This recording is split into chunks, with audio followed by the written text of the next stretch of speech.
Շարունակում ենք մեր դասընթացը, մեր բանախոսն է երեկվա մեր հյուրը, Վարդան Ոսկանյանը, երեք, եթե հիշում եք, պարոն Ոսկանյանը խոսեց Ադրբեջանի Հանրապետության տեղաբնիկ ժողովուրդների մասին, այսօր պիտի խոսի Իրանի Իսլամական Հանրապետության տեղաբնիկների մասին, բնականաբար ոչ բոլորի, որովհետև դա շատ ընդգրկուն թեմա է, բայց մեզ համար ավելի կարևոր եւ ավելի եւ աշխարհագրորեն մեզ մոտ գտնվող եւ քաղաքականապես կարևոր։ Խնդրեմ։ Շնորհակալություն։ Այսօր մենք խոսենք Իրանի էթնիկական կազմի մասին, ընդհանուր գծերով։ Ես կներկայացնեմ էթնիկական կազմը, ինչպիսի էթնոսներ են ապրում, ինչ լեզուներով են խոսում, որ տարածքներն են զբաղեցնում եւ դրանից հետո կանդրադառնանք ինչ որ առումով քաղաքական նշանակություն ունեցող էթնիկական հանրությունների, մասնավորապես ադրբեջանի խնդրի, որը անմիջականորեն հարևան է հանդիսանում Հայաստանի Հանրապետությանը, կխոսենք քրդական հարցի մասին եւ ընդհանրապես այն խնդիրները, որոնք կանդրադառնանք այն էթնիկական միավորներին, որոնք այս կամ այն առումով քաղաքական արժեք ունեն Իրանի ներքաղաքական եւ արտաքին քաղաքական զարգացումների համատեքստում։ Ես մոռացա վերել ես առանձին, այսպես ասած, ամբողջական ներկայացման ֆայլը, բայց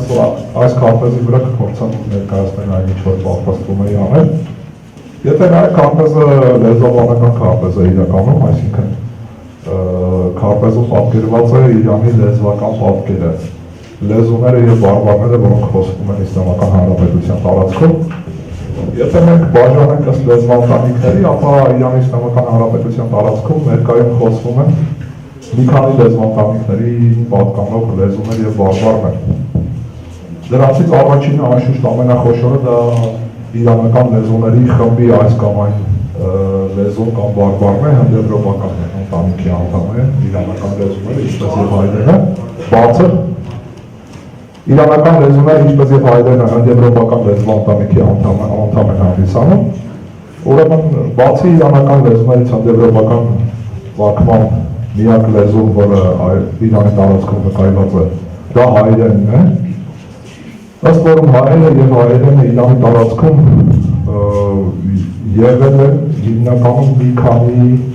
մի քանի, այսպես ասած, մեթոդաբանական բաժանում կարելի է առանձնացնել հայերի եւ հայերենի համար։ Մեկը դա բնականաբար պարսկահայքի տարածքն է, եթե նայենք այս հատվածը պարսկահայքի տարածքը, իմիջիայլոց մինչև առաջ անցնելը ասել, որ ադրբեջանը մեր այսօրվա պատմական ադրբեջանը, մեր այսօրվա պատկերացած ադրբեջանը չէ։ Պայմանականորեն մենք հիմա երբ որ ասում ենք ադրբեջան,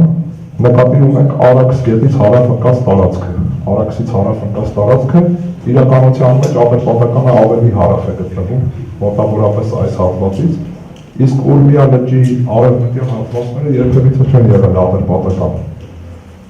Տարածքի այս հատվածի հայությունը կամ հայերեն բարբառները, որոնցից առանձին կղզիակներ դեռևս պահպանվել են, բնականաբար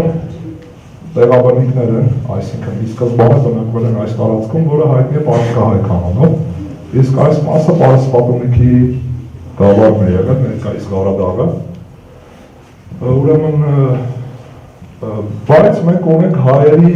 գաղթի ալիք, դիտեք նշանավոր Շահ-Աբբասի գաղթի հետևանքով հայերը հայտնվեցին Իրանի տարբեր մասերում, սկսած Մեծ Կասպյան շրջաններից,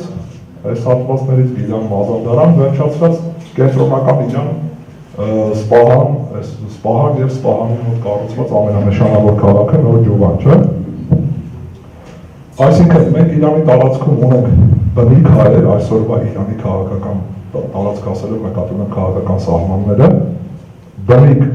հայություն եւ ունենք հայություն, որը այստեղ հայտնվել է գաղթի հետևանքով, հիմնականում Շահ-Աբբասի կազմակերպած գաղթի հետևանքով։ Ուրեմն հաջորդ լեզուների խումբը, որը նույնպես զգալի տեղ է գրավում Իրանի լեզվական եւ էթնիկ քարտեզին, դա թյուրքական լեզուներով խոսող հանրություններն են եւ բնականաբար նրանց լեզուներ են։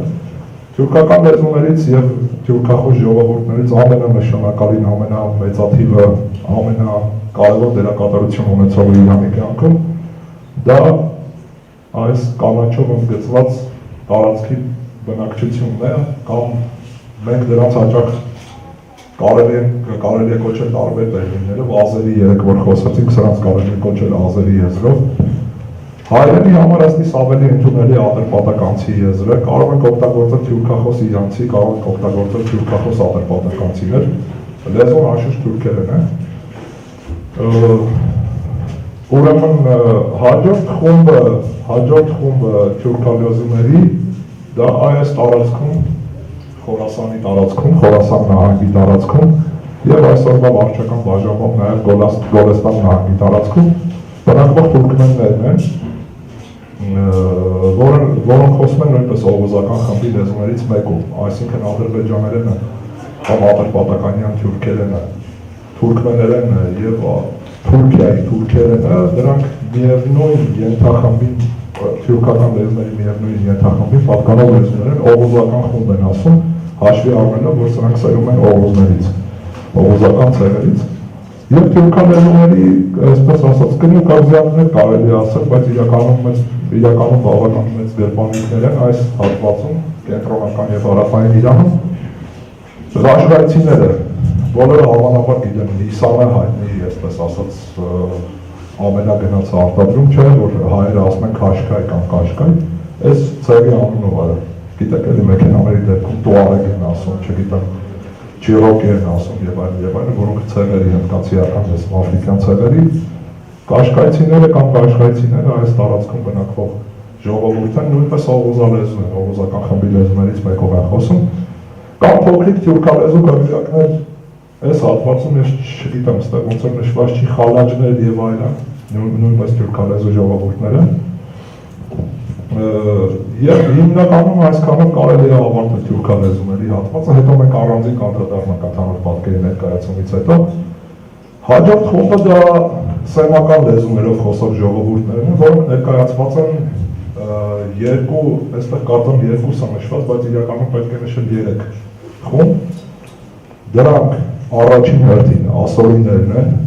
ասորիներն են, որոնք խոսում են, ուշադրություն պետք է դարձնել, ասորիները կապ չունեն ասորեստանցիների հետ։ Ասորեստանը եւ ասորիքը տարբեր աշխարհագրական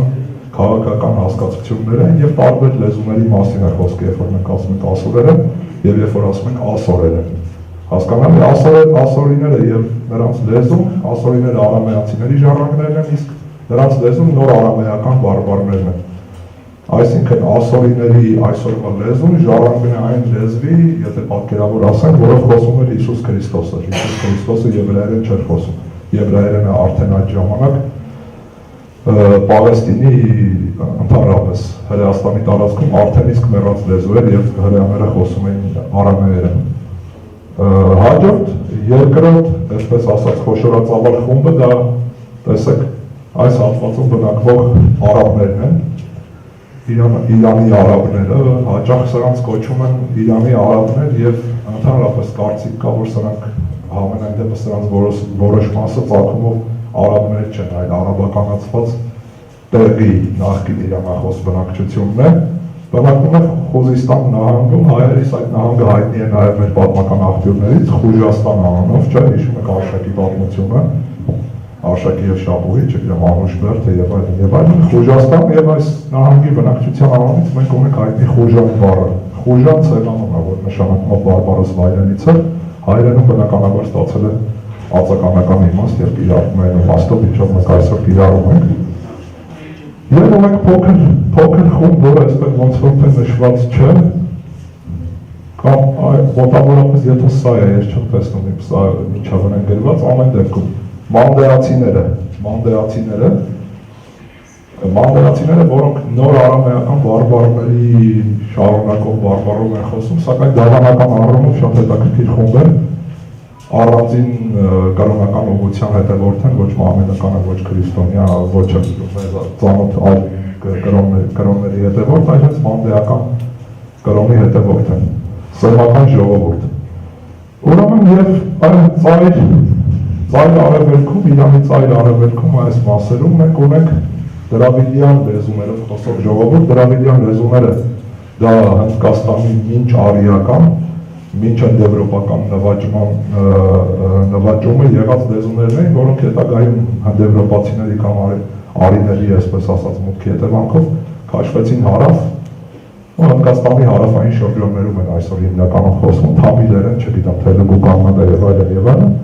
դրանց ցեղակից լեզուներից մեկը, որը հայտնի է Բրահուի անունով, Բրահուի, որը դրավիդյան լեզվով խոսող ժողովուրդ է, եւ ըստ երևույթին այս տարածքի բնիկները, տեսեք Բրահուիների տարածքը հիմա մեծամասամբ պատմական տարածքը զբաղեցնում է իրանալեզու ժողովուրդ բելուջները,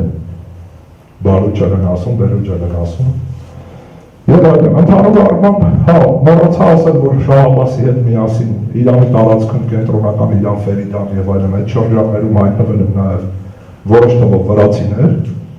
որոնք ի տարբերություն հայերի չեն պահպանել քրիստոնեությունը, դարձել են մահմեդականներ, մահմեդականություն են ընդունել, սակայն լեզվական առումով որոշակիորեն պահպանված խումբ է։ Փաստորեն այսքան կովկասյան ժողովուրդ են վրացիները, գիտեք, կովկասյան լեզուներից մեկով խոսող, քարտվելական լեզուներից մեկով խոսող։ Այս ընդհանուր համայնապատկերում, եթե նկատեցիք, մեզ հայտնի, այսպես ասած, երկրի անվանումը շատ հաճախ խոսակցական հայերենում, նաև աղբյուրներում, սկզբնաղբյուրներում, նույնիսկ լրագրողական նյութերում կարող եք հանդիպել Պարսկաստան անունը, չէ՞։ Բայց եթե նկատեցիք պարսիկները այս երկրում բավական, այսպես ասած, ամենայն դեպս պարսիկներ պայմանական ասած, պարսկերենով խոսողները դեղինը, տեսեք, սվրված են ընդհանուր առմամբ մի ամբողջական զանգված կարծես թե չեն կազմում։ Սպիտակով նշված հատվածները անապատային շրջաններ են, անբնակ շրջաններ են, բնակչություն չկա, երկու խոշոր անապատներ են։ Ուրեմն եւ փաստորեն մենք պետք է հստակեցնենք առաջին հերթին Իրանի էթնիկական կազմի մասին խոսելիս, այսպիսի հռետորական ինչ-որ առումով նաև հարց տանք, ովքեր են պարսիկները, ում մենք պետք է կոչենք պարսիկ, պարսիկ որպես էթնոնիմ, ընդհանրապես հայերի համար չէ, Իրանից սերով ցանկացած անձ ավտոմատ կերպով կենցաղային մակարդակում պարսիկ է, չէ, պարսիկ է, ինչպես ասենք օրինակ ուկրաինացին, բելարուսը, չգիտեմ ինչ, որպես կանոն հայի համար ռուս են,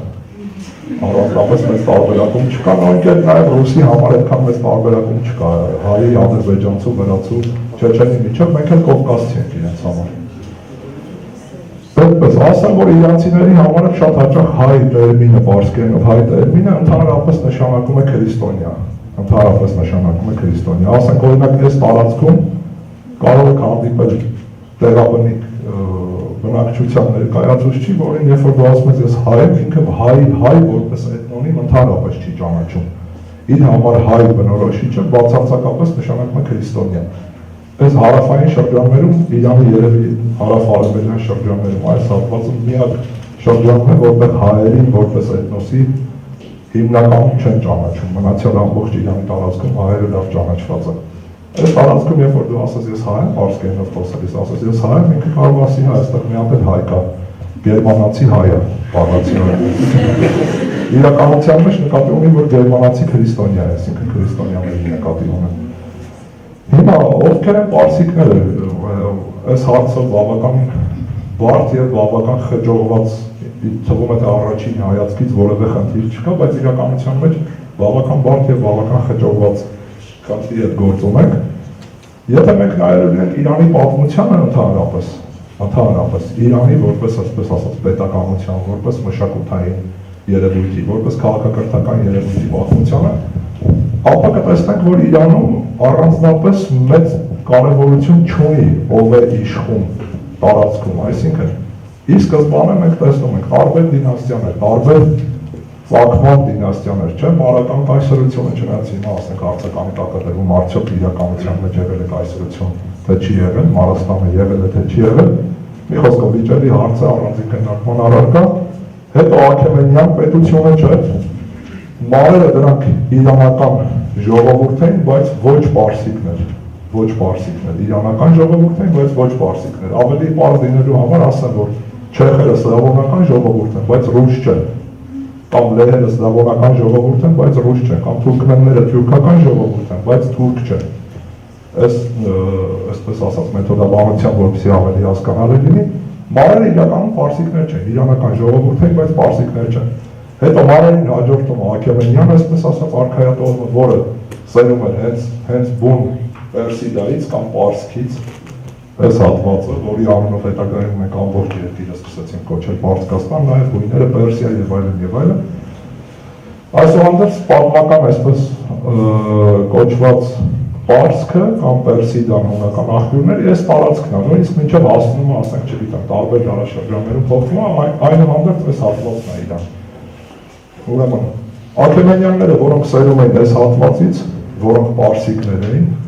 հետո Աքեմենյաններին տեսնում եք, որ հաջորդում են, դադար է այնտեղ Մակեդոնացու նվաճումը, չգիտեմ, Սելևկյաններ եւ այլն, հետո իրանական պետականությունը վերածնվում է բոլորովին այլ տեղում, չէ, այս հատվածում։ Նույնիսկ Իրանի սահմաններից դուրս մայրաքաղաքի Թուրքմենստան Աշխաբադի մոտակայքում Նիսա պարթևներն են, չէ, որոնք նույնպես իրանական ժողովուրդ են, սակայն պարսիկներ չեն, ոչ էլ մարեր են, այսինքն երրորդ իրանական ժողովուրդն են, որոնք ստեղծում են իրանական պետականություն, չէ, պարթևներին հաջորդում են Սասանյանները, Սասանյանները նույնպես պարսիկ էին այս շրջանից են, այսինքն եթե դուք նայում եք, հետո եթե կանք հետիսլամական, այսպես ասած Իրանի պատմության մեջ իրանական պետականությունը վերածնունդ է ապրում այս տարածքում, կենտրոնական Ասիայում, Միջին Ասիայում, հավանաբար իրանականացված արևելաիրանական ժողովուրդների, նույնպես ոչ պարսիկների, պարսկականացված արևելաիրանական ժողովուրդների միջոցով, այնտեղ արքայատողներ կան, Սամանյաններ եւ այլն, ինչևից է։ Այսինքն, եթե մենք պատկերավոր արտահայտվելու լինենք, Իրանը միշտ կա, բայց դինաստիաները գնում գալիս են ըստ որում տարբեր ծագման դինաստիաներ։ Իրանական դինաստիաներ, հետո ես մոռացա ասել, ամբողջ ընդմիջումը թյուրքական ներխուժմամբ, սելջուկներն են գալիս։ Սելջուկները Իրանում հաստատվում են եւ Իրանում իշխում են որպես իրանական արքայատող, այսինքն ընդունում են իրանական անուններ, չգիտեմ, պարսկերեն պետական լեզվի երկրի։ Հետո գալիս են մոնղոլները, էլի Իրանը նվաճում են, նստում են իրանական պետական ավանդույթը, մշակութային ավանդույթը այնքան ուժեղ, որ մոնղոլներն էլ դառնում են իրանցիներ, այսպես ասած, մշակութային առումով իրանցիներ, քաղաքական առումով իրանցիներ։ Ամենահետաքրքիրն է, որ արաբական նվաճումից հետո Իրան բառը ուներ միայն մշակութային նշանակություն, որպես քաղաքական, այսպես ասած, միավորի անվանում, Իրանը հանդես չէր գալիս։ Հասկանալի է։ Մոնղոլների օրոքա, որ Իրանը որպես քաղաքական միավորի անվանում վերածնունդ է ապրում։ Տարօրինակ, բայց փաստ։ Այսինքն, իրանական, այսպես ասած, ֆենոմենը կամ մշակութային քաղաքակրթական, չգիտեմ, երևույթը շատ հետաքրքիր է այն տեսանկյունից, որ Իրանը մշտապես ունենալով մշակութային եւ ռազմավարական, այսպես, խորություն, մշտապես բաց է, երբ որ պաշտպանվելու հնարավորությունները սպառվում են։ Իրանը բացվում, թողնում է համապատասխան պայմանականորեն ասենք այլ էթնիկ, այլալեզու տարին իր մարմնի խորքը դեպի իր սիրտը, հետո իր մշակութային, իր քաղաքական, ինստիտուցիոնալ եւ տարբեր այլ, այսպես ասած, քաղաքակրթական գերակայության շնորհիվ սրանց կոպիտ ասած զուլում եւ դարձնում ավելի իրանցիներ, քան նույնիսկ իրականության մեջ ի սկզբանե եղած իրանցիներն են։ Այսպիսի պարադոքս կա։ Եթե մենք նայում ենք տարբերության, ապա դրա հակապատկերը մենք ենք հայերս։ Հայերս ընդհանրապես որևէ մեկին չենք թողնում, եթե պայմանականորեն ասենք ամրոց, չէ, Իրանը այն ամրոցն է, որը փակվում է, հետո բացվում է։ Հայաստանը մշտապես փակվում է, այսպես ասած, որոշակի ժամանակից հետո, չէ, եւ ոչ թե պրագմատիզմն է մեր դեպքում շատ հաճախ իշխում, այլ իշխում է, այսպես ասած, հերոսականությունը։ Դրա համար մեր պատմության անկյունակարային իրադարձությունը մեր պարտությունն է, ավարայնի ճակատամարտը, չէ, շատ հերոսական, այսպես ասած, շատ ոգևոր մի երևույթ, բայց իրականության մեջ ուղղակի իմաստով պարտություն, բարոյական հաղթանակ բանը մի կողմ թողնենք։ Պարտությունը մենք դարձել են մեր համար անկյունակարային իրադարձություն։ Իրանի պարագայում այդպես չի, Իրանը կարողանում է բացվել, կարողանում է կլանել։ Իսլամը գալիս է, իրանցիները իսլամը ընդունում են։ Ընդունում են իսլամի մեջ առաջանում է նոր շարժում, շուբիականություն, երբ որ պարսիկները ցածր են արաբներից, հետո հավասարվում են արաբներին, հետո անցնում են արաբներին։ Հետո ընդհանրապես նվաճում են խալիֆայության մայրաքաղաքը, դե իրանցիները այս տարածքից դուրս եկած լեռնային Իրանի շրջանից, գալիս է խալիֆայության մայրաքաղաքը, Բաղդադը նվաճում են եւ խալիֆները խամաճիկներ են դիմում դե իրանցիների ձեռքին։ Այսպիսի հետաքրքիր երևույթ կա, դրա համար բնորոշել ովքեր են հիմա Իրանում պարսիկները շատ բարդ խնդիր է։ Ինքը պարսկերենը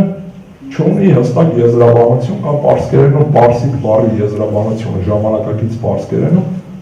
արհեստական է։ Տեսեք, պարսկերենում պարսիկը բնորոշվում է ֆարս անունով։ Իրականում մենք գիտենք, որ ցեղանունը առնվազն հին իրանական դարաշրջանից մենք ունենք վկայված իրենք Աքեմենյան արքաները ասում են, իրենք իրենց կոչում են Փարսա, այսինքն Պարսիկ, եւ որոշակիացնում են նաեւ Արիա։ Արիացի, երբ որ ասում են նկատի չունեմ քաղաքական, այսպես ասած, արիականությունը, որը գիտեք որտեղ առաջացավ, հետո ուր գնաց հիմա ինչպես է շահարկվում եւ այլն եւ այլն։ Արիա անվանումը դա այսպես պարզ ասեմ, այսօրվա հնդիկների Հնդկաստանը եւ իրանցիների ընդհանուր նախնիների ինքնանվանումն էր։ Այնպես ինչպես մեր նախնիների եւ մեր ինքնանվանումը հայ է։ Հասկանալի, այսինքն հնդեվրոպական ժողովուրդներից մեկը ինքն իրեն կոչում էր Արիա։ Հետագայում միայն, այսպես ասած, նախկինում գիտեին, թե ընդհանրապես հնդեվրոպական լեզուները եւ ժողովուրդները առաջացել են սանսկրիտից։ Դրա համար հաճախ հնդեվրոպական լեզվանտանիքը հաճախ կոչում են արիական լեզվանտանիք։ Հետո բարձրացավ, որ սանսկրիտից առաջին լեզուներ ունենք մենք, խեթերենը, լուվիերենը, փոքրասիական լեզուներ եւ սանսկրիտը ամենևին մայր լեզուն չի հնդեվրոպական։ Հասկանալի, այլ այդ հնդեվրոպական մայր լեզվի դաստրերից մեկը միայն։ Հիմա Աքեմենյան արքան իրեն կոչում է Պարսիկ եւ կոչում է արիացի, չէ՞։ Հայերենում ավելի ճիշտ կլինի կոչել տերմինը որպես ոչ քաղաքական տերմին, ճիշտ կլինի կոչել արի, որովհետեւ մենք մեր պատմական, այսպես ասած, աղբյուրներում ունենք վկայություն, չէ՞։ Շապուհը արիաց արքան։ Շապուհը, որը արիների արքան էր, արիացիների, այսպես ասած, արքան էր, որպեսզի տարբերակենք արիացի քաղաքական եզրը, կարելի է օգտագործել արի։ Տերմինը, որը հայերենում վկայված է միջայլոց։ Այո։ Ուրեմն Աքեմենյանները իրենց այդպես էին բնորոշում։ Երբ որ մենք գալիս ենք պարթևներին, չէ, պարթևները համենայն դեպս էթնիկական անվանումը մենք չունենք։ Մենք գիտենք, որ իրենց դինաստիական անունը գիտենք ցերը, որից ծերում էր Արշակունիների դինաստիան, չէ, այսպես ասած, որը սկյութական ցև էր պարթևականացած, չէ։ Դրա համար էլ հավանաբար սկյութները բավական հաղթանդամ մարդիկ են, դրա համար էլ հայերենում պարթևը հավանաբար Արշակունիների շնորհիվ դարձել է նաև արձական, այսինքն հաղթանդամ մարդ, նույն իմաստով հայերենում կիրառվում է սկյութ բառը, չէ, հսկա, հայերենում սկա, չէ, մենք ունենք պարույր սկայորդու որդի, այսինքն սկյութական հայտնի, այսպես ասած, առաջնորդի անունն է, որը վկայված է մեր պատմական ավանդության մեջ, հսկան եւ պարթևը գրեթե հավասարարժեք են։ Այստեղից կարելի է եզրակացնել, որ մեր բարձրավանդակի բնակչությունը ավելի փոքրամարմին էր, քան սկյութները եւ պարթևները, որոնք հայտնվեցին, դրա համար նրանց անունը ածականական, այսպես ասած, կիրառություն է ստանում։ Ինչևից է, պարթևների դեպքում մենք էթնիկական անվան վկայություն չունենք, ունենք լեզվի վկայությունը պահլավիկ, որը նշանակում է պարթևերեն բառացիորեն, եւ մենք գիտենք, որ պահլավիկը կարող է նշանակել թե լեզու, թե կարող է նշանակել էթնիկական պատկանելություն, ինչպես պարսիկը կարող է նշանակել թե լեզու, միջին պարսկերենի մասնախոսքը, թե էթնիկական պատկանելություն։ Հասկանալի է,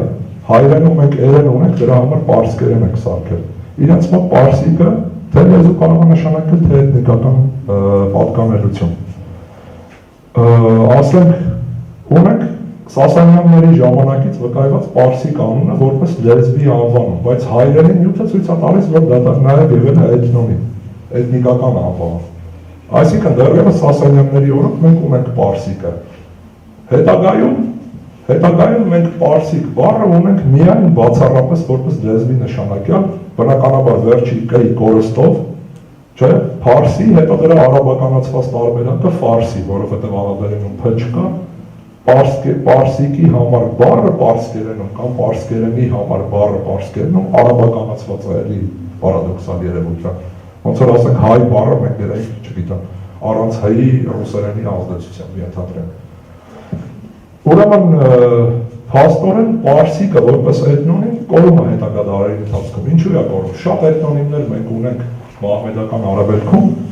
որոնք կորում են հետագա դարերի ընթացքում։ Պատճառը մեկն է, հիմնականը կրոնը, իսլամը։ Իսլամը քանի որ չի ճանաչում ազգություն, էթնոս, չգիտեմ, ցեղային պատկանելություն եւ այլն, մահմեդադավան ժողովուրդները դարերի ընթացքում շատ հաճախ որպես էթնիկական բնորոշիչ իրենց համար կիրառում են մուսուլման եզրը։ Մուսուլման եզրը մենք ունենք այդ երևույթը անցյալ դասախոսության ժամանակ Արամի եւ Շիրվանի տարածքում, Ադրբեջանական Հանրապետության տարածքում, երբ որ իրենց շատ հաճախ անվանում էին մուսուլման, նույնիսկ լեզուն մուսուլմանջա, այսինքն մուսուլմաներեն լեզու։ Նույն երևույթը մենք ունենք նաև Պարսկաստանում, Իրանում։ Իրանում էլ շատ հաճախ խոսակցական պարսկերենում, եթե մեկը քեզ ուզում է ասի խոսի ինձ հասկանալի լեզվով, ասում է խոսի մուսուլմաներեն, բեզաբանը մոսալմոնի, մուսուլմանական լեզվով խոսիր, որի տակ հասկանում է պարսկերեն, եթե Արաքսից հյուսիս մուսուլմաներենի տակ հասկանում են թյուրքերենը, ապա Իրանում մուսուլմաներենի տակ հասկանում են պարսկերենը։ Բարձր խոսակցական մակարդակում մինչև հիմա կիրառվող լեզու է, ասեք ասում հայրը մի խոսի մուսուլմաներեն։ Ուրեմն, պես տեսանկյունից ֆարս անունը, որը այսօրվա Իրանում էր կիրառվում պարսիկներին բնորոշելու համար, արհեստացին անուն է, ինչպես տեսակ։ Ճիշտ ձևը պետք է լիներ ի-ով, ֆարսի։ Հասկանալի է, իսկ ավելի ճիշտ ձևը փարսի փ-ով, ոչ թե արաբականացված ֆ-ով, բայց մենք չունենք այդ ձևը։ Որտեղից է առաջանում ֆարսը, որտեղից է հայտնվում ֆարսը։ Ֆարսը հայտնվում է միայն 19-րդ դարից սկսած, երբ որ իրանական ազգայնականությունը սկսում է ձևավորվել, կամ այլ խոսքերով եվրոպական պատկերացմամբ ազգի գաղափարախոսությունը, ազգայնականությունը սկսում է մոտ գործել Իրանի տարածք, եւ դուրս համարվում ավանդական մահմեդական գաղափարները ազգի չլինելու, ումմայի չգիտեմ եւ այլն այդ խնդիրների վերաբերյալ բնականաբար անհրաժեշտություն առաջանում նաեւ երկրի ամենամեծաթիվ բնակչության համար իր համար սեփական որևէ էթնոնիմ ընտրել։ Ասեմ ձեզ, որ մոռացա նշել, որ միջնադարում մինչև իմ ասած նացիոնալիզմի հայտ գալը շատ հաճախ պարսկալեզու բնակչությունը ինքն իրեն սկսում է անվանել տաջիկ, հիմա էլ Իրանի այս հատվածում չվարվեց։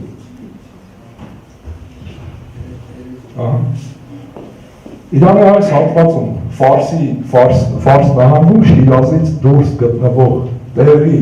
պարսկական տիպի, բայց ոչ պարսկերեն բարբարների կրողները շատ հաճախ իրենց կոչում են տաջիկներ։ Հասկանալի է։ Չգիտեմ, արժի բացատրել տերմինի սկզբնավորումը ինչպես է եղել։ Ի սկզբանե տերմինը տաջիկ տերմինը ծագել է արաբական ցեղի անունից, թայի ցեղ կա արաբական թերակղզու հյուսիսում այս հատվածում, որի միջոցով իրանցիները ճանաչում էին արաբներին ընդհանրապես։ Հասկանալի է։ Դրա համար միջին պարսկերենում արաբը լինում է չիկա ածանցա, որը կազմում է ցեղանուններ, չէ՞, մենք ունենք մեր մոտ էլ վկայված է խորենացումը, չէ՞, իրանական էպոսի հերոսը, չէ՞, Ռուստամ Սակչիկ, այդն ճիկ ածանցը սակն է, դիտեք ցեղանունը ասացի, սկյուտ, այսինքն Ռուստամը, որը սակ էր, որը սկյուտ էր, չէ՞։ Հիմա տաջիկը դա արաբն է, սկզբնապես թայ ցեղին պատկանող արաբը, հետո ընդհանրապես արաբը։ Պարզ է։ Հետո բառը ձեռք է բերում մահմեդական իմաստը, այսինքն ընդհանրանում է, չէ, արաբը, քանի որ արաբները մահմեդականություն են բերում, ընդհանրապես սկսում է նշանակել արաբ, չէ, կներեք մահմեդական եւ այդ փուլում, երբ որ բառը սկսում է նշանակել ոչ թե արաբ, այլ մահմեդական, մեկ էլ հայտնվում է մի ժողովուրդ, որը գալիս է, այսպես ասած, Թուրքեստանից։ Սիստեմը հասկանանք, այս հատվածից, որը քարտեզի վրա չկա, գալիս է կենտրոնական Ասիայում մոտ գործում Իրանի տարածք, չէ՞։ Թուրքական ժողովուրդները, որոնք դեռևս մահմեդական չեն, դեռևս շամանիստներ են, դեռևս իսլամ չեն ընդունել։ Կենտրոնական Ասիայում է միայն, որ թուրքալեզու ժողովուրդները ծանոթանում են իսլամի հետ եւ ընդունում են իսլամ։ Դրա համար կենտրոնական Ասիայի իրանալեզու բնակչությունը դեռևս մուսուլման չդարձած թուրքերի համար նույնպես տաջիկ էր։ Հասկանալի է։ Տաջիկ անունը այսօր պահվում է պարսկերենով կամ պարսկերենի նման լեզուներից մեկով խոսող ժողովուրդը կենտրոնական Ասիայում չեն նշանավոր տաջիկները Տաջիկստանում եւ նաեւ իրանական տարբեր պարսկալեզու տարբեր խմբեր Խորասանում, չգիտեմ, իմ նշած այս ֆարսի նահանգում, այս հատվածներում։ Պարզ է, այսինքն ամեն դեպքում ֆարսի անվանումը դուրս էր մղված, տաջիկ էր։ Շահ Աբասի ժամանակ Իսկանդարբեկ Մունշիդ, Շահ Աբասի պալատական, այսպես ասած, պատմիչը, չէ, պալատական պատմագրության հեղինակը ասում է թուրքեր եւ տաջիկների տակ բնականաբար հասկանում է պարսիկներին, ասում է, չգիտեմ, բանակը բաղկացած էր թուրքերից եւ տաջիկներից, կամ թուրքերը զինվորներ են, տաջիկները առևտրականներ, բնականաբար տաջիկ այստեղ հասկանում է հեղինակը պարսիկներին։ Հիմա ֆարս անունը ինչպես է հայտնվում, ֆարս անունը հայտնվում կաղապարման, կալկա են ասում լեզվաբանության մեջ, կաղապարի միջոցով, պատճենահանման միջոցով, Մենք ունենք այդ ժամանակ Իրանում թուրք, չէ, արաբ, տեսեք առանց իերի։ Բոլորը բաղաձայնով վերջացող, դրա համար էլ ֆարսը պետք է վերջում ձայնավոր չունենար, նույն պատճենով ստեղծում է ֆարս։ Իրականում, կրկնում եմ, ճիշտը պետք է լինել իով, ֆարսի, բայց չունենք այդ ձևը։ Այսօր էլ ասենք հաճախ որ խոսում ես, ասենք ասում եմ ֆարսիկի հետ կամ իրանցու հետ խոսում ես, ասենք հարցնում է երկրորդ, ասում եմ ֆարսից թե թուրք, ասենք ֆարսի یا թուրք։ Քուրդ բառը նույնպես օգնում է այդ նույն գաղափարին, տեսեք, էլի ի չունի վերջում եւ այլն եւ այլն։ Այսինքն այսօրվա Իրանում պարսիկները ինչ որ առումով կարելի ասել թե լինելով պարսիկների լեզուն լինելով այս երկրի պետական լեզուն, կոյնը ընդհանրապես բոլոր իրանալեզու ժողովուրդների համար եւ Իրանի տարածքում բնակվող բոլոր ժողովուրդների համար ըստ որում կոյնը, որը չի պարտադրվել պատմական մշակութային ճակատագրերի բերումով այդ կոյնը ընդհանուր լեզուն, վերբարբառային լեզու կոյնը է նշանակում հայտնվել Իրանի տարածքում եւ ժամանակին Հնդկաստանից մինչեւ Օսմանյան կայսրություն, մինչեւ չգիտեմ միջեր գրական ծով ունեցել դերակատարություն, այսուհանդերձ այդ լեզուն իրենց համար հայրենի համարող ժողովուրդը ինչ որ առումով մյուս ազգերի եւ ժողովուրդների հանդեպ ունի ավելի ցածր կարգավիճակ էթնոնիմի իմաստով, ցեղանվան իմաստով, էթնիկական բնորոշիչի իմաստով։ Հիմա բնականաբար այսպիսի պայմաններում Իրանում ռելևանտ չի եղել թե միջնադարում, թե հիմա էլ այդքան ռելևանտ չի, այդքան արժեքավոր չի, արդյոք շիա մահմեդականը խոսում է պարսկերենով, թե խոսում է թուրքերենով, հասկանալի է։ Դրա համար իրանական պատմության մեջ եւ նաեւ արդի քաղաքական իրականության մեջ այնպիսի դիրք, ինչպիսին զբաղեցնում է այս դերին լեզվով խոսողը պայմանականորեն ասենք, հավասարապես կարող է զբաղեցնել նաեւ այս կանաչ լեզվով խոսողը, առանց տարբերակման։ Այսինքն լեզվական պատկանելության փաստը դեռևս չի խոսում։ Մենք տեսանք նախորդ դասախոսությանը, որ Ադրբեջանական Հանրապետությունում ամենևին այդպես չի։ Դու որպեսզի հասնես, այսպես ասած, վերին աստիճանի, պետք է քո մի ինքնությունը թողնես, մեկ այլ ինքնության հանդես գալ։ Իրանի պարագայում իրանցիները կարծես թե ճնշում են, եթե կարելի է այդպես կոչել ճակերտավոր, բոլոր տեսակի ինքնությունները առաջին հերթին պարսկական ինքնություն են։ Փոխարինելով դա ընդհանուր իրանական ինքնության։ Իրանի դու ոչ ֆարս ես, ոչ թուրք ես, ոչ քուրդ ես, ոչ բելուջ ես, ոչ լուր ես, ոչ բախտիարցի ես, դու Իրանի ես, իրանցի ես։ Հասկացաք։ Այդ սկզբունքն է աշխատում, ըստ որում եթե ադրբեջանցի տերմինով այդ նույն բանը իրականացնելը ունի արհեստական բնույթ, ապա այս դեպքում չունի արհեստական բնույթ, ինչու որտեղ ես նշեցի։ Երկիրը մշտապես եղել է Իրան, քաղաքակրթությունը մշտապես եղել է իրանական, բայց այդ քաղաքակրթության մեջ թե մշակութային դերակատարության առումով, թե քաղաքական դերակատարության առումով տարբեր ժամանակահատվածներում եղել է տարբեր ժողովուրդներ։ Հասկանալի է։ Այսինքն նույն հաջողությամբ Իրանում թուրքը կարող է այս պետականություն ձևավորի, բայց այդ պետականությունը այսուհանդերձ լինելու է իրանական պետականություն, մշակույթը լինելու է իրանական մշակույթ։ Ինչպիսի հաջողությամբ պարսկախոսը կարող է ձևավորվել, ինչպիսի հաջողությամբ կարող է ձևավորել, ենթադրենք ես Գիլանի, Մազանդարանի, մեծ Կասպյան շրջանների բնակչության ներկայացուցիչը կարող է լինել։ Եվ եթե նայենք, իրականում այդպես կա, եթե մի պահ տրանսֆորմացնենք այս իմ ասած իրակույթները ժամանակակից Իրանի քաղաքական դաշտ, չէ, վերջի տարիներ, իսլամական հեղափոխությունից այսքան կամ ասենք շահից սկսենք, լավ։ Չէ, Իրանի վերջին շահական դինաստիան սերում էր Մազանդարանից, պարսիկ չէ։ Մազանդարանից էր, բայց գիտեք որ թե Ռեզա շահը, թե նրա որդին, չէ, Մոհամմադ Ռեզա շահը իրանական նացիոնալիզմի համար մեկ ջատագովներն էին, չէ։ Իրանի գաղափարի վերականգնումը, իրանական 2500-ամյա պետականության նշումը, այսպես ասած, Աքեմենյանների մայրաքաղաք Պերսեպոլիսում եւ այլն եւ այլն։ Իրենք պարսիկներ չեն, հասկանալի է, մազանդարանցիներ են, այս շրջանից են սերում։ Իրանալեզու ժողովուրդ են, բայց պարսիկ չեն։ Հետո գալիս ենք, մենք տեսնում ենք Իրանում իշխանությանը գալիս պայմանականորեն, ասենք, չէ, առաջին դեմքը, չէ, Խոմեյնին, չէ, Այաթոլլահ Խոմեյնին սերում է այս շրջանից։ Չէ, Խոմեյն քաղաքից իր ազգանունից էլ բարձա, Խոմեյնին պայմանականորեն կարող ենք ասել, որ նա պարսիկ է, իր մայրենի լեզուն համենայն դեպս ոչ Թեհրանյան պարսկերենն է, բայց պարսկերենի բարբառներից մեկն է, ինքը միշտ բարբառով է խոսում, եթե ելույթները պարսկերեն իմացողները լսեն, ակնհայտորեն երևում որ բարբառով է խոսում։ Իմամ Խոմեյնին, հետո մենք տեսնում ենք, այսպես ասած, երկրորդ նրա փոխանորդը, նրա հաջորդին, չէ, որը սերում այս կանաչներից, այսպես ասենք, պայմանականորեն, Ատերպատականից Թավրիզի մոտակայքի Խամենեի շրջանից, որի համար մայրենի լեզուն արդեն թուրքերենն է, տեսեք, Մազանդարամերենով խոսող մարդ, Մազանդարանից սերող մարդ, չէ, են կողմից սերող մարդ և թուրքախոս շրջանից սերող մարդ, կարող եք ինձ ասել, իրանական պետականության շահերի տեսանկյունից սրանց դիրքորոշումը տարբեր էր, թե չէ, պարզ ասենք, կրոնական գաղափարախոսությունը մի կողմ թողենք, շահը ասենք ասում են իրանական կայսրությունը, Իմամ Խոմեյնին և Խամենեին ասում են, ասենք չգիտեմ, իսլամական աշխարհը, բայց իրականության մեջ նրանք երեքն էլ ծառայում են մի քաղաքական, մշակութային, քաղաքակրթական միավորի շահերին անկախ էթնիկական պատկանելությունից, անկախ լեզվական պատկանելությունից։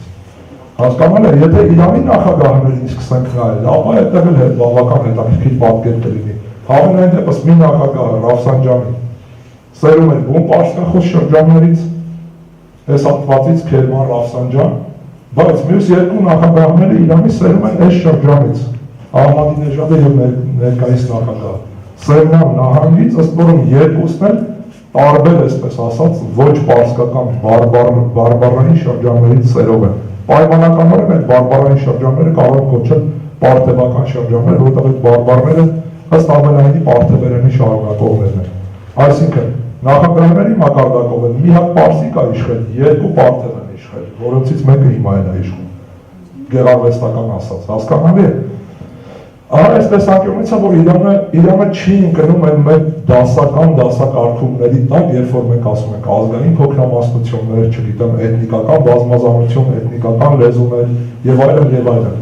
Կոնստրուկտը, կառույցը, քաղաքական, մշակութային, քաղաքակրթական կառույցը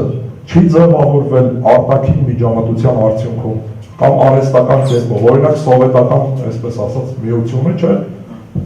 ձևավորվում է ինչ-որ առումով արհեստական ձևով, չէ, գալիս է մի երկիրը, նվաճում է մյուս երկրները, չէ,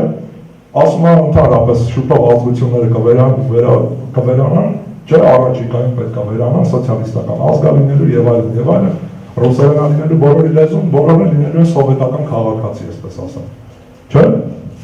Իրանի բանակայում այդպես չի, Իրանի գաղափարը ի սկզբանե կա, չէ, եւ մյուս բոլորը հարմարվում են Իրանի գաղափարին, ոչ թե Իրանի գաղափարը պարտադրվում է մյուս բոլորին, ցանկացած էթնիկական խմբի։ Իսկ ում հասկանալի է այս պահը։ Հիմա, պես իմ ասացի համատեքստում, ում համար են պարսիկ, ում ոչ, բավական բարդ խնդիր է, որովհետև արդյոք լուրը եւ Բախտիարցին պարսիկ է, թե պարսիկ չէ, խոսում են պարսկական տիպի բարբառով, բարբառը ավելի մոտ է վեր բարբառային պարսկերեն ստանդարտին, գրական պարսկերենին ավելի մոտ է կանգնած, քան այս Խորասանում բուն պարսկական բարբառներից շատերը։ Կամ եթե հայրենի հետ համեմատելու լինենք, շատ ավելի մոտ է կանգնած, այսպես ասած, լուրական եւ բախտիարական առանձին լեզու համարվող բարբառները, շատ ավելի մոտ է կանգնած պարսկերենին, քան հայրենի բարբառ համարվող, ասենք, կապանի բարբառը կամ ենթաբարբառը, չգիտեմ ճիշտ հայկական բարբառային, այսպես ասած, դասակարգման մեջ ինչպես է բարբառը ենթաբարբառը, գրական հայրենին կամ Երևանի խոսակցական լեզվին։ Հասկանալի է։ Այս տեսանկյունից խնդիրը բաց է եւ խնդիրը պետք է քննարկվի, այսինքն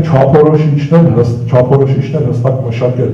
պարսիկին եւ պարսկերենով խոսողին տարանջատելու այլ նմանատիպ բարբառներով խոսողներից շատ բարդ է։ Արդյոք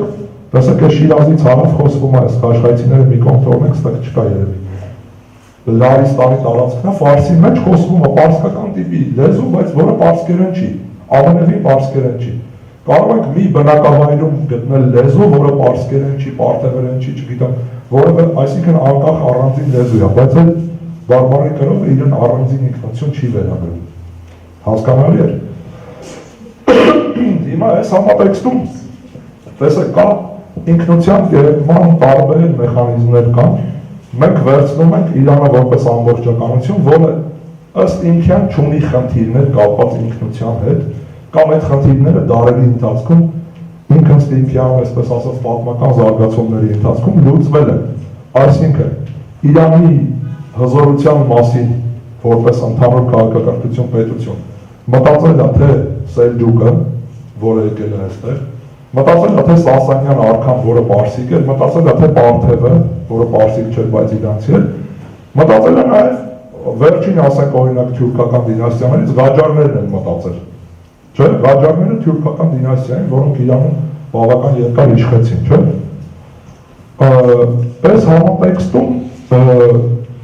ուժերի բաշխման, քաղաքական դաշտում ուժերի բաշխման պարագայում լեզվական կամ էթնիկ պատկանելությունը Իրանի դեպքում ռելևանտ չի։ Իսլամական հանրապետության ընթացքում եւ նաեւ դրանից առաջ, քանի որ մենք գործում ենք շիական ընդհանուր աշխարհայացքի մոդելի հետ, որոշակի խնդիրներ այդտեղ ունեն միայն կրոնական փոքրամասնությունները, եթե այսպես ասենք։ Ըստ որում կրոնական փոքրամասնությունների տակ կարելի է հասկանալ թե այլադավաններին, քրիստոնյաներին, հուդայականություն դավանողներին, զրադաշտականներին, որոնք իրանցիներ են, բայց այլադավան են, այնպես էլ իսլամի սուննիական ուղղությունը դավանողներին, որոնց խոշոր հատվածը ներկայացված այս կապույտով, իհարկե հարավային մասը շիաներ են, քրդերի հարավային հատվածը, նույնպես շիաներ են, բայց հյուսիսը սուննիական ուղղության հետևորդներից է բաղկացած քրդաբնակ շրջանների հյուսիսը։ Հիմա քրդերի դեպքում այդ խնդիրը կա անշուշտ Իրանում, բայց ադրբեջանցիների պարագայում չկա։ Ադրբեջանցիները նույնպես շիաներ են, օգտվում են բոլոր, այսպես ասած, հավասար իրավունքներից եւ այլն։ Կա խնդիրը նաեւ այլ իրանալեզու, բայց սուննիական դավանանքի հետևորդ բնակչության շրջանում, վերուջների շրջանում։ Եվ իհարկե խնդիրը կա թուրքմենների դեպքում, որոնք համ լեզվական առումով իրանցի չէ, թուրքալեզու են, համ էլ սուննի են։ Ոնց որ ասում են երկու այբուն են, էլի խոսակցական լեզվով ըստ իրանցիների։ Բարձր, հիմա այդ ինքնության, այսպես ասած, տարբեր ինքնության վրա ազդելու տարբեր մեխանիզմներ կան, թե ժամանակակից աշխարհում մշակված, թե առաջիկայում մշակվելիս, թե մշակման փուլում գտնվելու, ըստ այդմ վերցվում է այն հնարավոր հակասությունը կամ հնարավոր հակասության, այսպես ասած, երկրաշարժը, ոնց որ ասում է հերոտնից տեղից, ինչպես է, չէ, հատուկ ճեղքված կա, չէ, այսպես ասած, երկու շերտերի ճեղքվածք են, չէ, ասում, աբլոն։ Հիմա էթնիկական խնդիրներում էլ այդ ճեղքվածքները կան ամեն դեպքում, լեզվական խնդիր կա, չգիտեմ, դավանական խնդիր կա, հիմա այդ ճեղքվածքը գտնելն է ամենադժվարը։ Եթե դու ճեղքվածքը գտար, այդ ճեղքվածքի վրա համապատասխան ներազդեցություն գործելու միջոցով կարող ես դա լայնացնել, անդունդի հասցնել կամ առաջացնել պատկերավոր ասած երկրաշարժ էթնիկական դաշտում։ Հասկանալի է։ Հիմա այս դեպքում էլ շատ հաճախ Իրանի պարագայում օգտագործում են տարբեր ֆակտորներ։ Տեսեք, եթե բելուջների եւ քրդերի պարագայում օգտագործվում է այն հանգամանքը, որ իրենք սուննի լինելով որոշակի հակասություն ունեն երկրի մնացյալ բնակչության հետ, շիական մասի հետ, ապա ադրբեջանի պարագայում կարծես թե դավանական ընդհանրությունը ընդհանրապես մոռացվում է, չէ՞։ Երբ որ գրում են սովորական, այսպես ասած, ասեմ նույնիսկ շարքային հայ մարդու ստերեոտիպում, չէ, Թավրիզում բնակվում են ովքեր։ Շիաներ բաներ չկա, թուրքեր, չէ՞, սովորական ստերեոտիպը այդպես է, թուրքեր։ Այսինքն, այս պարագայում արդեն գալիս է լեզվական պատկանելության վրա սեղմելու, այսպես ասած, այդ ճեղքվածքը գտնելու։ Սրանք գումարվում են նաև այլ խնդիրներ։ Տեսեք, բելուջների պարագայում էլ իրանալեզու են, ոչ մեկ չի ասում, որ բելուջները իրանալեզու ժողովուրդ են։ Ոչ ոք չի ասում, որ քրդերը իրանալեզու ժողովուրդ են։ Ոչ ոք չի ասում, որ քրդական ազգային էպոսը նույն Շահնամեն է։ Հենց իրենք քրդերի մեջ ազգայնական շրջանակները դա չեն ասում, բայց իրականությունը դա է, քրդերի համար իրենց ազգային էպոսը Շահնամեն է։ Շահնամեն ազգային էպոսը բոլորի համար։ Թավրիզի թուրքալեզու, եթե դու հարցնես ասես քո էպոսը որն է, ասի Շահնամեն է բնականաբար։ Հասկանալի է։ Հիմա ինչ է ուզում ասել։ Այս բելուջների եւ քրդերի պարագայում մոռացվում է, որ նրանց համար այսպես ասած ընդհանուր էպոս կա, նրանք իրանալեզու ժողովուրդ են, շեշտը դրվում է դավանական առանձնահատկությունների վրա։ Ադրբեջանի պարագայում շեշտը դրվում է լեզվական առանձնահատկությունների վրա։ Թուրքմենների պարագայում շեշտը դրվում է լեզվական առանձնահատկությունների վրա։ Արաբների պարագայում Խուզիստանի նույնպես շեշտադրումը կատարվում է լեզվական առանձնահատկության վրա։ Այսինքն եղած, այսպես ասած, չնչին տարբերությունները, չնչին խնդիրները շատ հաճախ ուռճացվում են եւ ուռճացվում են այսօրվա հաշվի առնելով ներկայիս, այսպես ասած, տեղեկատվական հնարավորությունները, եթե դու որևէ ասենք էթնիկական խնդիր հասունացնելու համար ժամանակին ենթադրենք պետք է 50-100 տարի սպասել, այսօր այդ գործընթացը շատ արագ կարող է ընթանալ 1, 2, 3, 10 տարվա ընթացքում, հեռուստաալիք, չգիտեմ, ինտերնետ, հասանելիություն, քարոզչություն եւ այլն ներկայացում ԶԼՄ-ների, այսպես ասած, աշխատանքը հավանաբար չգիտեմ, դասախոսություն երևի ունեցել եք դրա մասին, եթե դուք նայում եք, ինչպես է ազդում մարդկային գիտակցության վրա, չէ՞։ Պարտադիր կերպով ասենք Սիրիայում ջահել երեխա պետք է գերեզմանի կողքին նկարվի ու չասվի թե դա ասենք չգիտեմ Բաշար al-Ասադի կողմնակիցներ բանը բնական է դիվականացված է Բաշար al-Ասադը արևմուտքում արևմտյան հեռուստադիտողը հենց տեսավ գերեզմանի կողքին ընկած երեխային ասել է Բաշար al-Ասադն է սպանել կարիք չկա որ դու այլևս ասես դա ինքնին ստերեոտիպ է էթնիկական խնդիրներում էլ դա աշխատում է եւ այդ մեթոդը աշխատում է Իրանի ներսում իհարկե խնդիրներ կան, ինքնին խնդիրներ կան, բնականաբար լեզվական պատկանելիության տարբերությունը բավական զգալի խնդիր է, ասենք չի կարելի հերքել, որ լեզուն զրոյական նշանակություն ունի։ Նույնիսկ մեկ պարագայում լեզուն զրոյական նշանակություն չունի։ Սովորական, այսպես ասած, էլի շարքային հայ մարդու համար հայերենով խոսելը հայ լինելու առաջին պայմաններից մեկն է, չէ՞։ Ինչքան էլ մենք այսպես ասած ունենք նաև գիտական ինքնություն, մենք գիտենք, որ Շարլ Ազնավուրը կարող է լավ հայերեն չի խոսում, բայց հայ է, չէ՞, բայց սովորական մարդու համար հայերենով խոսելը առաջին պայմաններից մեկն է, չէ՞։ Նույնը նաև ցանկացած այլ ժողովրդի պարագայում է, այսինքն լեզվական պատկանելիությունը թեև միակ էթնիկական կրիտերիան չի, էթնոսը բնորոշելու միակ պարամետրը չի։ Շատ դեպքերում ընդհանրապես դա պարամետր չի, ասենք օրինակ հրեաների պարագայում, չէ՞։ Հրեաների պարագայում կրոնական պատկանելությունն է, հիմնական չափորոշիչը, չէ՞։ Հայերիս պարագայում ես չգիտեմ, մի քանի չափորոշիչներ կան, մեկը չի էլի հայերի դեպքում։ Հիմա ամեն դեպքում լեզվական հակասությունը կարելի է դարձնել էթնիկական հակասություն եւ դա հաջողությամբ իրականացվում է ինչ որ առումով հաջողությամբ, ինչ որ առումով անհաջողությամբ իրականացվում է Իրանի պարագայում Ադրբեջանի պարագայում համապատասխան հեռուստաալիքներ են աշխատում Ադրբեջանի վրա Իրանի անմիջական, այս Ադրբեջանի անմիջական հարևանությամբ կա նույնալեզու պետություն, Ադրբեջանական հանրապետությունը, չէ՞, որը նույնպես լրացուցիչ խթան է ադրբեջանցիների մոտ իրանականից զատ էթնիկական ինչ-որ, այսպես ասած, զգացմունքների ի հայտ գալու, հաշվի առնելով, որ իրանական հեռուստատեսությունը ակնհայտորեն պարտվում է քարոզչական պայքարում Ադրբեջանական հանրապետության հետ։ Ինչու է պարտվում, որովհետև շարքային մարդը ինչ ուզում եք ասել, այսպես ասած, բոլոր մարդիկ չէ, որ բարձր մշակույթի, չգիտեմ, էթիկական եւ գաղափարախոսական նորմերի կրում է, սովորական մարդը սիրում է էլի կիսատկլոր աղջկան այլու։ Իսկ իրանական հեռուստատեսությունում կիսամեկ աղջիկ չես տեսնի, բայց Բաքվի հեռուստատեսությունում կտեսնես, առավել ևս քո համար այդ լեզուն հասկանալի լեզու է, հետևաբար դու սովորական մարդու համար եմ ասում։ Կփոխի անընդհատ Բաքվի հեռուստատեսությունը բնականաբար կուլ տալով նաեւ քարոզչական կլիշը։ Լեզվական պատնեշներ չկա։ Ինչևէ, քանի որ ժամանակը, այսպես ասած, մոտենում է ավարտին, երբ այսքանով ավարտենք հաջորդ խնդիրը, որը կա Իրանի պարագայում, դա բնականաբար քրդերի խնդիրն է, չէ՞, նկատի առնելով հարևան Իրաքում այդ քրդական ինքնավարության արկայությունը, նույնպես ակտուալ խնդիր։ Մյուս խնդիրը արաբների, Խուզիստանի արաբների խնդիրն է, որը ակնհայտորեն կարելի է ասել, այսպես ասած, խոշոր ֆինանսական ներդրումների օջախ է հանդիսանում, Սաուդիան էս փոքր էմիրություններ, չգիտեմ, Կատար բաներ, փոքր միապետություններ հսկայական ֆինանսական միջոցներ են ներդնում։ Այստեղ մյուսը Բելուջիստանն է, բելուջական խնդիրը Իրանի համար։ Թուրքմենական խնդիրը այդպես ակտուալ չի Իրանի պարագայում։ Այսինքն, եթե մենք ընդհանուր էթնիկական պատկերը ամբողջացնելու լինենք, Իրանի դեպքում խնդրահարույց է միայն ադրբեջականը, քրդաբնակ տարածքները, արաբաբնակ տարածքները եւ մասնակիորեն բելուջական տարածքները։ Այլ որևէ այլ խնդրահարույց տարածք մենք չունենք։ Ցավոք սրտի դրանցից երկուսը անմիջապես հարում են Հայաստանի Հանրապետությանը, ադրբեջականը եւ քրդաբնակ շրջանները։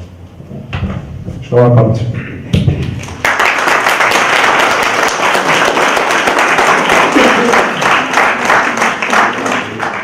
Հիմա 30-40 րոպե ունենք հարցերի համար, հարցերով իսկ տեղից Թուրքիայի հետ խնդիր չկա այդ ազերբայջանախոս Ուրեմն քանի որ ասեմ, որ երևի լրագրողները մի մասը դառնալու, մի մասը միջազգայնագետներն գրելու հետ առնչություն ունեցող լսարանայաստից, ուրեմն հայերենու պետք է հստակ տարբերակել ադրբեջանցի, ադրբեջանական հանրապետության բնակչությունը կամ այդտեղ ապրող մարդը, էթնիկ ադրբեջանցի, նա որը էթնիկապես, որովհետև ադրբեջանցի կարող է լինել թալիշը, ինչպես հայաստանցի կարող է լինել եզդին, ասենք ասորին, բայց նա դեռևս հայ չի։ Բարձր, պես օրագայում ըստիս ավելի ճիշտ է օգտագործել ատրպատականցի եզրը, եթե անպայման ուզում եք շեշտել, որ նա թյուրքալեզու կամ թյուրքախոս ատրպատականցի եզրը, հարցը ինչպես էր, ես մոռացել եմ։ Թուրքերի այդ խնդիր չկա։ Իրանում այսինքն ատրպատականցիների եւ պարսիկների միջև խնդիր է, այսպիսի խնդիր որպես իրականության մեջ չկա, բայց ես նշեցի, որ ուժացվում է։ Ամենահայտնի, այսպես ասած, եւ մեծ խնդիրը առաջացավ, եթե հիշում եք 2006 թվականին, երբ որ ծաղրանկար էր եղել իրանական թերթում, խավարասեր տարրական նկարել են եւ ատրպատականյան թյուրքերենով դրա բերանից արտահայտություն էր դուրս գալիս, դա միանգամից օգտագործվեց, այսպես ասած, եւ ասացին, տեսեք, Իրանում ձեզ թյուրքախոսներին համարում են խավարասերներ, որտեղ այդ խավարասերը թուրք են, այնինչ ինքը նկարողն էր ատրպատականցի էր, թերթի խմբագիրն էր ատրպատականցի էր, խնդիրը ուժացվեց բավական, այսպես ասած, խոշոր ուզումներ եղան, բայց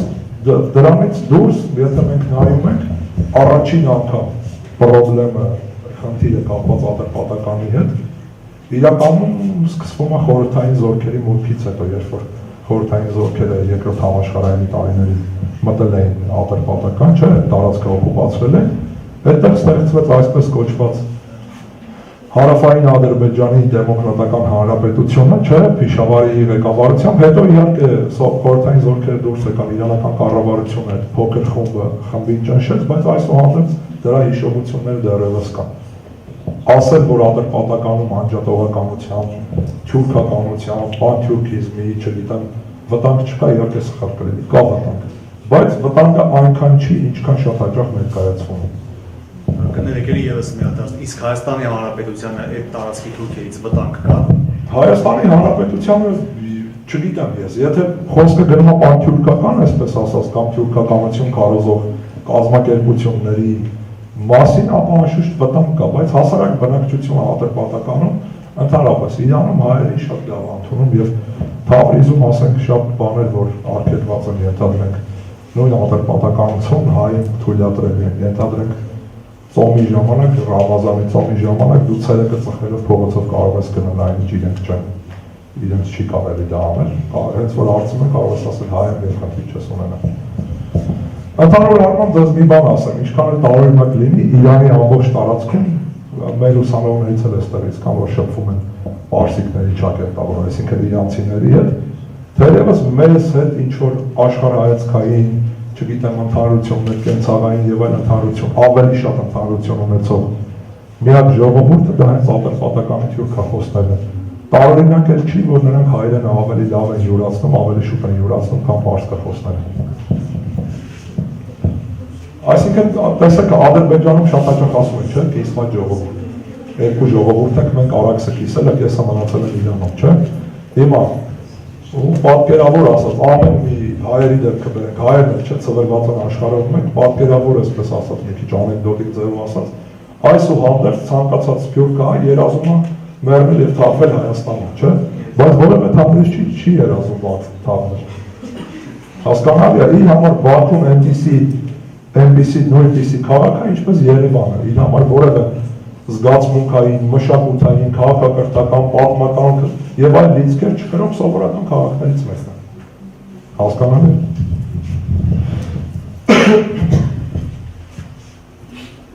Իրանական Հայաստանի պետական տնտեսագիտական համալսարան ֆինանսական ֆակուլտետ։ Ունենք բազմաթիվ նավաճաններ,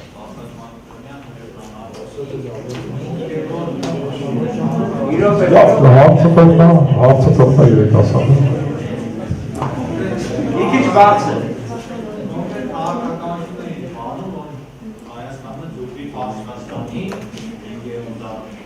Հիմա մեզ բոլոր իշխանությունները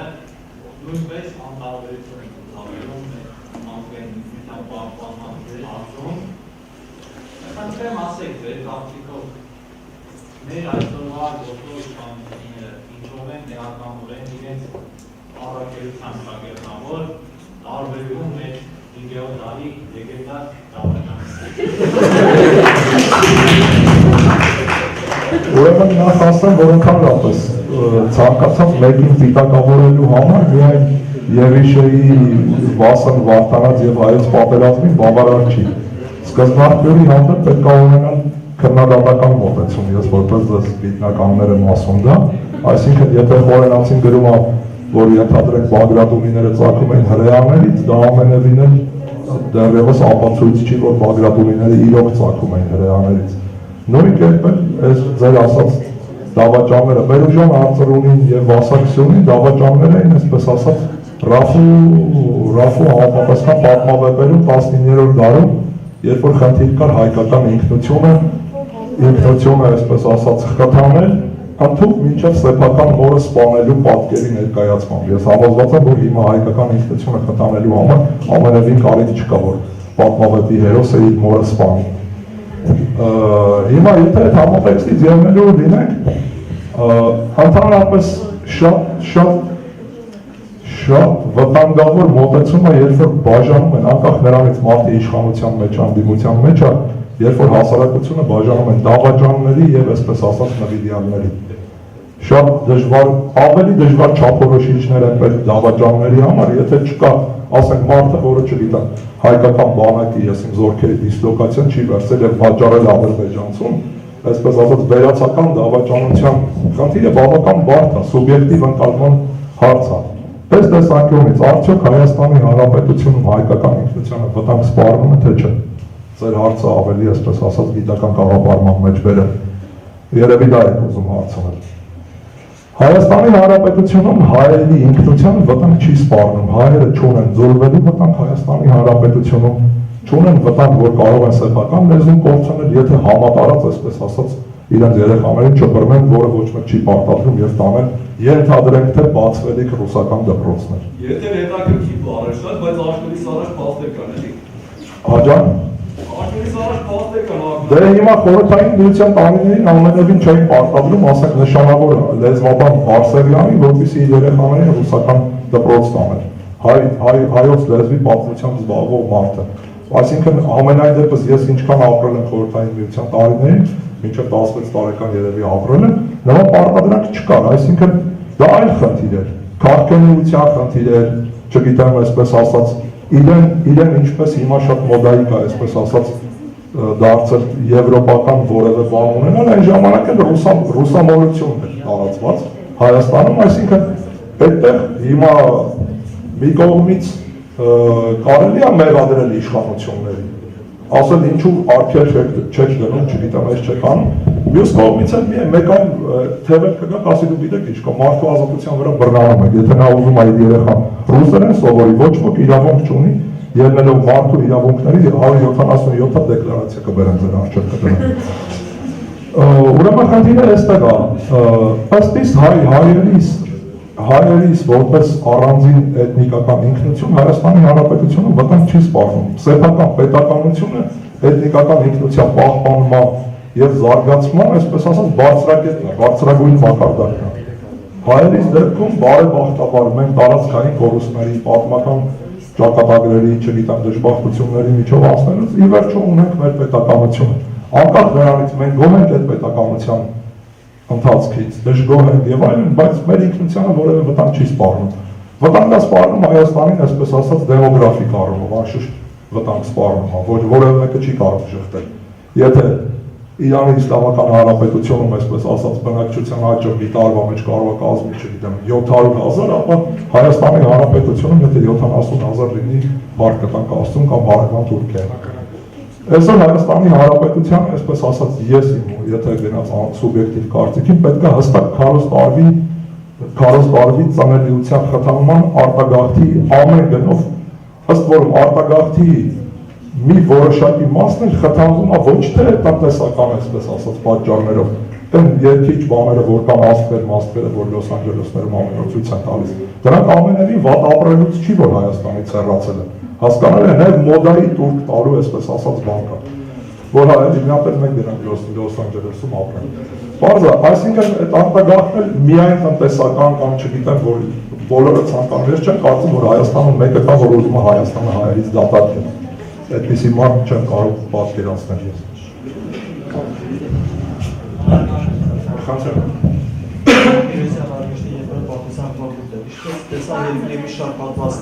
Ես կկրկնեմ։ Երկրի մի շարք հատվածներում ապրում են սուննի ուղղության հետևորդներ։ Անցյալով նրանց նկատմամբ շիաների մեծամասնության կողմից կրոնական խտրականություն, երկրի կառավարմանը մասնակցելու իրավունքի հարցում, Ուրեմն սուննիների վերաբերյալ էր հարցը, արդյոք սուննիների հանդեպ Իրանում կա խտրականություն կապված նրանց երկրի կառավարման օղակներում ընդգրկելու եւ ընդհանրապես, այսպես ասած, կենցաղային խտրականություն կա, թե ոչ, իհարկե պետք է օբյեկտիվությանը տուր տալը, պետք է ասել, որ կա խտրականություն սուննիների հանդեպ կա, չնայած իշխանությունները, Իրանի իշխանությունները նաև բարձրագույն հոգևորականությունը ձգտում է այդ խտրականության, այսպես ասած, խտրականությանը տուրք չտալ եւ հնարավորին քարոզել համաիսլամական համերաշխության գաղափարը, բայց անշուշտ կենցաղային մակարդակով էլ այդ խտրականությունը կա, իսկ երկրի սահմանադրությամբ սահմանված է նաև, որ երկիրը փաստորեն շիական պետություն է, չէ՞, ինստիտուտը, այսպես ասած, այդ հայտնի Վիլայաթի ֆակիհ, չէ՞, որ ասում են, իսլամական օրենսգետի իշխանությունը, որը փոխարինում է, այնքան ժամանակ փոխարինում է իրական, այսպես ասած, իշխանին, որը պետք է իշխի երկրի վրա, չէ, 12-րդ իմամին, այսինքն ժամանակավորապես հոգևոր առաջնորդը ժամանակավոր փոխանորդն է Իրանում, ինչեւ որ 12-րդ իմամը կհայտնվի, փրկիչը, Մեսիան, Մահդին, հասկանալի է, բնականաբար սուննիները նման հավատալիք չունեն, իմամականության հետ կապված որևէ բան չունեն եւ բնականաբար չեն կարող դառնալ հոգևոր առաջնորդ, որովհետեւ իրենք չեն հավատում իմամի հայտնությանը։ Հասկանալի է, այս առումով Իրանը կրոնապետություն է, անշուշտ եւ սրանից գլխով բոլորը, այսպես ասած, բայց զուտ սուննի լինելու համար սովորական մակարդակում ինչ-որ մարդուն, չգիտեմ, ճնշելը, աշխատանք չտալը եւ այլն նման դեպքեր չկա։ Այդպիսի բան չկա, դա պետք է անկերպել։ Երրորդ իմամը նույնացում է նեղալի է։ Հաջա։ 12-րդ իմամը նույնացում է շատ հաճախ Քրիստոսի հետ հատակարակը։ Այսինքն ըստ շիական հավատալիքների, հատկապես ծայրահեղ շիական հավաններում, ալավիականության մեջ 12-րդ իմամը եւ Քրիստոսը նույնական են։ Բայց ուղղափառ շիիզմում այդպես չի։ Փրկչականությունը ուղղափառ շիիզմում սկզբից լինելու փոքր փրկությունը Քրիստոսն հայտնվելու փրկչական որոշակի միսիա իրականացնի, հետո վերջնական փրկությունը 12-րդ իմամի միջոցով։ Չէ՞ որ իմամի հետևորդները արդեն իսկ ընդունում են Քրիստոսին որպես իր մարգարեներից մեկը։ Իհարկե, բայց շիաները ընդունում են Քրիստոսին նաև որպես փրկիչ։ Իհարկե ոչ հիմնական փրկիչ, եթե կարելի է այդպես ասել, երկրորդական փրկիչ, բայց Քրիստոսին նաև որպես փրկիչ են ընդունում։ Դրա համար հատկապես արևելյան քրիստոնյաների հետ էլ բավական սերտ հարաբերություններ ունեն, կամ այսպես ասած, իրանցիները սիրում են արևելյան քրիստոնյաների, առաջ չափազանցության եմ ասում, մեծ ասորիների։ Դավիթ Արյան, հարցս այսպիսին է, դուք խոսեցիք ուրեմն ինքնագիտակցության կորստի բացակայելու պայմանների մասին եւ նշեցիք նաեւ, որ ֆիզիկական միգրացիան է ավելի շատ գերակշռում, այսպես ուզում եմ ֆիզիկական եւ մտավոր առողջ հոգեկան մի հատ sense համեմատական տանք։ Ընդունեք մարդիկ կան, ովքեր լուրջ հնարավորություններ ունեին Հայաստանում մնալու, բայց նրանք քանի որ հոգեպես արդեն արտագաղթել էին, հետեւաբար նրանց հոգեկան արտագաղթին հետևեց նրանց ֆիզիկական արտագաղթը, ինչպես նաև քիչ այնպիսիք, ովքեր պայմանների դրված գնացել են, բայց ֆիզիկապես դեռ Հայաստանում են եւ ապրում ու շարունակում են իրենց գործունեությունը Հայաստանի գաղափարը իրենց մեջ կրելով։ Հիմա այսպես էս ֆիզիկական այն թվականակը, որ մնացել է այստեղ չեն կարող դեռ դրանով պատկերացում կազմել, չեն կարող հստակ պատկերացում կազմել, թե որքանով է ներկայիս հասարակությունը այսպես այդ ինքնագիտակցության կրող է։ Եվ նշեցիք նաև արտահայտողների մասին Իրանի, որ գալիս են եւ ինքնագիտակցությունը նրանց վրա գերակշռող եւ գերիշխող է դառնում, նրանք սկսում էին արդեն գործել որպես իրանցի։ Նույնատիպը դուք նշեցիք, որ մեր մոտ չենք ունեցել եւ ինչ հակառակն է, բայց կարող ենք հիշել արտաքննությունների որոշ բացառ։ Ասացի որոշակի ժամանակից հետո չենք ունեցել։ Եկան եւ նրանց հայկական ինքնությունը այնքան գերակշռեց, որ նաև հզորացան այդ ժամանակաշրջանը հստակորեն։ Հիմա այսպես ավելի որպես լուծում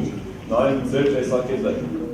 ինչ մոդել կարող եք տեսնել կամ առաջարկել մեր ներկայիս ստեղծված իրավիճակում։ Հայաստանի համար նկատի ունենք։ Ես նախ ասեմ, որ ես չասացի, որ Հայաստանը ի սկզբանե այդպեսին չի եղել։ Որոշ վիճակի հարց է։ Ես կարծում եմ, որ քրիստոնեության ընդունման ժամանակվանից ի վեր Հայաստանը փակվեց որպես այսպես ասած ամրոց, ըստ որում քրիստոնեությունը շատ հաճախ ասում են ինքը կոսմոպոլիտ գաղափարախոսություն է, չէ՞, բայց Հայաստանը քրիստոնեությունը ընդունում էր այն ժամանակ, երբ քրիստոնեությունը դեռևս առանց էր։ Տեսեք, առաջի պետությունը ընդունում է, հետևաբար դա դեռևս համաշխարհային կրոն չի, դա դեռևս առանց էր, չէ՞, հետո դարձավ համաշխարհային կրոն։ Դա այդ կապակցությամբ արշակունիներին անշուշտ ես ասացի, հայերս լավ էլ ընդունել ենք, լավ էլ զուլել ենք եւ Արշակ երկրորդը ամենևին պակաս հայրենասեր չէր դատելով Բուզանդի պատմություններից, քան ասենք Արտաշեսին ենթադրենք։ Ինչևիցե դառնալով ձեր հարցին ինչպես եմ ես տեսնում լուծումը, ըստ իս, չգիտեմ, իմ անձնական սուբյեկտիվ կարծիքն է։ Պետք է ստեղծվի համապատասխան մտքային կենտրոն, մշակվի համապատասխան, այսպես ասած, գաղափարախոսական, տնտեսական եւ այլն, եւ այդ ամեն ինչը իջեցվի, այսպես ասած, վերևից։ Ես կողմնակից եմ վերևից իջեցման գաղափարի։ Այսինքն, եթե կան իրանական մոդելին արդարադատ իշխանավոր, որը կկիրարկի, այսպես ասած, մեզ համար ցանկալի, բայց մտքային կենտրոնի, ոչ թե միայն իր տեսանկյունից, կոնսենսուսի արդյունքում ձևավորված, այսինքն ուղեղային կենտրոնը աշխատում է, մշակում է ծրագիր, վերևից կիրարկում է, որովհետև հայերը ըստ իս շատ ինդիվիդուալ ժողովուրդ են, ինդիվիդուալիստ են, չվախենանք բառից, ասենք էգոիստ են ինչ-որ առումով նաև, ցանկացած հայ, այսպես ասած, եթե դու ներքևից 10 հոգու ուզենաս ինչ-որ ծրագրի մեջ ընդգրկել, բոլոր 10-ը սեփական կարծիք ունեն դե ծրագրի։ Հաջա՞։ Ինչու երրորդ դեպքով։ Ինչ նկատի։ Չհասկացա։ Հայերիս մասին ինչի երրորդ դեպքով եք խոսում։ Այսինքն, երբ որ ասում եմ հայերը, դա նշանակում է ինչ եք համարում։ Անպայման պետք է շեշտեմ, երբ որ ես ասում եմ ընտանիքը շատ լավ բան է, անպայման պետք է ասեմ ընտանիքս շատ լավ բան է։ Հասկանում եք, ստացական մոդի կիրառում ամենևին, երբ որ ասում եմ, չգիտեմ, ասենք չպիտի ես ասեմ, չգիտեմ, երկիրը բավական խնդիրներ ունի, ես չպիտի անպայման երկիրս բավական խնդիրներ ունի, նվաստս կարող եմ ասել։ Երևի պատասխանեցի ձեր հարցին։ Այսինքն ես կողմնակից եմ վերևից գաղափարախոսական, այսպես ասած, համապատասխան մշակումների իջեցմանը լայն զանգվածների։ Տեղափոխությունը վերևից, բայց ուղեղային կենտրոնների ստեղծած պրոդուկտի միջոցով։ Պարոն Ոսկանյան, վերադառնանք ում թեմային, ես ուզում եի հարց տալ Պարսկաստանում գտնված արտապատականի թուրքերը ցեղային պատկանելություն նույն ձևով ունեն, ոնց որ Ադրբեջանի Հանրապետության թուրքերը։ Այդ կան նույն ցեղերը, ես գիտեմ, բայց կուզենայի, որ կոնկրետ դուք ասեք, աշխարհը անդեղեր կա, իրաց մեջ կապ թե չէ, ինչքանով է այդ կապը վնասատու մեր համար, ու երկրորդը, երբ որ մենք աշխատենք թուրքերի ցեղային բաժանությունների վրա, որպեսզի իրաց մի փոքր պարանջատենք, ինչ անում ենք նաև 90 թվականին, 89-ին, կարա դա անդրադառնա Իրանի Հանրապետության վրա եւ հաստատվի, ասենք, մեզի բումերանգի պես հարվածի։ Հասկանալի է։ Ուրեմն ընդհանրապես մի կարևոր խնդիր կա որոշարկելու համար Ադրբեջանի եւ Ադրբեջանի որ բնակիչն է, ի սկզբանե Թուրքիան է։ Շատ հեշտությամբ, այսպես ասած, պրիմիտիվ ֆորմուլայով ուղղակի կարող եք որոշել։ Եթե հարցնում եք մարդուն, ասում եք դու ո՞ր ցեղից եք, նա զարմանում է, չգիտի ինչա ցեղը, ինչա ցեղային կառույցը, նա ապա դե այսպես ասած բացառությունները մի կողմ թողենք, հիմա մարդը կարող քաղաքում ապրել է, իր պապուն չի հարցրել, բայց ընդհանուր առմամբ թուրքը, քուրդը, բելուջը անպայման պետք է լինեն ցեղային կառույցի մեջ, ցեղային հարյուր։ Իրանք հետևաբար, եթե դուք Իլհամ Ալիևին հարցնում եք, ասում եք դու ո՞ր ցեղից ես, նա չգիտի իր ցեղը, ուրեմն նա թուրքական ծագում չունի, հաստատ։ Եթե չգիտի ցեղը, ուրեմն քրդական ծագում չունի։ Այսպես ասած, վառ օրինակ եմ էլի բերում։ Այսինքն Ատրպատականի պարագայում է, Թավրիստինային, եթե դուք հարցնեք մեծամասնության, ասեք դուք որ ցեղից եք կզարմանան իրենք, թե ցեղը ինչ բան է։ Սա ցույց է տալիս, որ տարածքի բնակչությունը լեզվականորեն թուրքացել է։ Բայց անշուշտ ցեղերն կան, ամենախոշոր ցեղային միավորումը, որը մինչև հիմա էլ Ատրպատականի տարածքում կա, իհարկե ցեղային կառույցը հատկապես Ռեզա շահի օրոք, այս Իրանի վերջի շահի հորօրոք, ցեղային կառույցը բավական խարխլվեց, որովհետև Ռեզա շահը հատուկ քաղաքականություն էր վարում ցեղային հարույթները հնարավորինս տրոհելու եւ սրանց նստակեցության դրդելու համար, ինչպես ժամանակին խորհրդային միությունում էր Ստալինում կար, չէ, քոչվորներին ստիպողաբար նստեցնելու, այսպես ասած, ծրագիր կա։ Նույնը շահի ժամանակ կար այդ ծրագիրը, այսօր Ատրպատականում շահսևանների ցեղամիավորումը։ Հիշում եք Թալիշների կապակցությամբ երեք ասացինք, որ Թալիշները թուրքերի ճանաչում են այդ ցեղի միջոցով։ Շահսևանների ցեղամիավորումը թերևս ամենամեծն է, այնտեղ կան գարաչորլուներ կան, Ավշարները Իրանում թե Ատրպատականում կան, թե իրենց այսպես ասած պատմական հայրենիքում։ Ավշարները թուրքմենական ցեղ են, որոնք հետագայում Հայաստանի տարածքում երբ որ հաստատվեցին, այդ սովետական, այսպես ասած, մարդահամարների ավտոմատ տվյալներում դարձան ադրբեջանցի, ավշարները թուրքմեններ են, ադրբեջանցիներ չեն, այս մեկ գյուղը որ կա, հայտնի գինու գործարանը եւ այլն կա, այդ ցեղի անունից է, բայց ցեղը թուրքմենական է, Նադիր Շահն էլ այդ ցեղից է։ Ավշարները Ատրպատականում էլ կան, Խորասանում էլ կան, Թուրքիայում էլ կան իմիջայլոց ավշարներ, որոնք ալևիներ են, հետաքրքիր է, Իրանում սուննիներ են, Թուրքիայում ալևիներ են, ըստ որում Արդահանի շրջանում։ Գարաչորլուների ցեղը այս հատվածում է բնակվում, պատմական պարսպատումնիկ, հիմա Ղարադաղ, պարսիկները կոչվում են նաև Արասպարան, Արաքս գետի Արաքնյա շրջան, Գարաչորլուների ցեղն է։ Իհարկե այրումներ կան այս հատվածում, այրումներ կան, որոնք ադրբեջանական հանրապետությունում էլ կա, Հայաստանում էլ տեղանուններում կա, չէ, այրում հայտնի կայարանը եւ այլն։ Այրումները կան, այդքանը Գարափապախներ կան, այս հատվածում գարափապախներ կան, որոնք ադրբեջանական հանրապետությունում էլ կան։ Իսկ ասենք օրինակ փադարները, որոնք ադրբեջանական հանրապետությունում բավական լայն տարածում ունեն հյուսիսային հատվածում, Իրանում ընդհանրապես չկան, փադարներ չունենք Իրանում։ Հիմա այս ցեղային կառույցները ինչպես է, ցեղի պատկանելությունը, ցեղի կլանները պարտադիր չի, որ ունենան նույնական ծագում կամ սովորաբար ավանդույթը կապվում մի նահապետի հետ այդ ծագումը, բայց իրականության մեջ ցեղը դա ավելի շուտ տնտեսական կամ ռազմական նշանակություն ունեցող կառույց է, ընդհանրապես ցեղային հարույթը։ Այսինքն ավշարների ցեղի մեջ շատ հանգիստ կարող է ինչ-որ քրդական ցեղ, որը ապրում է Խորասանում, ելնելով ռազմական, տնտեսական նպատակահարմարությունից, ընդունի ավշարական ցեղի գերակայությունը, դառնա դրա ենթացեղ, կլան, թայֆա, այսպես ասած, մենք օգտագործում ենք այդ բառը խոսակցական լեզվում, չէ՞։ Եվ հետագային կարող է թուրքանը, օրինակ Ղարաչորլուների ցեղը մենք հստակ գիտենք, որ թուրքացած քրդեր են, որոնք մտել են Ղարաչորլու հիմնական թուրք ցեղի մեջ, բայց միայն մի ճյուղն է դրա թուրքական ծագման, մնացածը քրդեր են, որոնք թուրքացել են։ Խորի շրջանում այս դոմբոլիների ցեղը որ կար, չէ՞, 15-րդ դարում դրանք եզդիներ էին,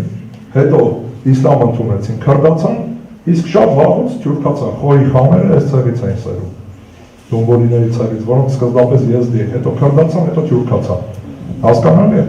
Այսինքն այդ կա, երկրորդ մասը ինչպես են հարցի, հայերիս համար ընդհանրապես ես չեմ կարծում, որ մեր համար որևէ Իրանից բումերանգի այսպես ասած այս խնդիրը։ Եթե մենք փորձենք բաժանել։ Չէ, իրենց համար դա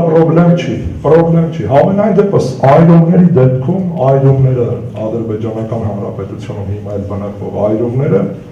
բավական հետաքրքիր ծագում ունեն։ Չնայած ես արդեն նշեցի, ծագումը շատ հաճախ կարող է աշխարհայացքում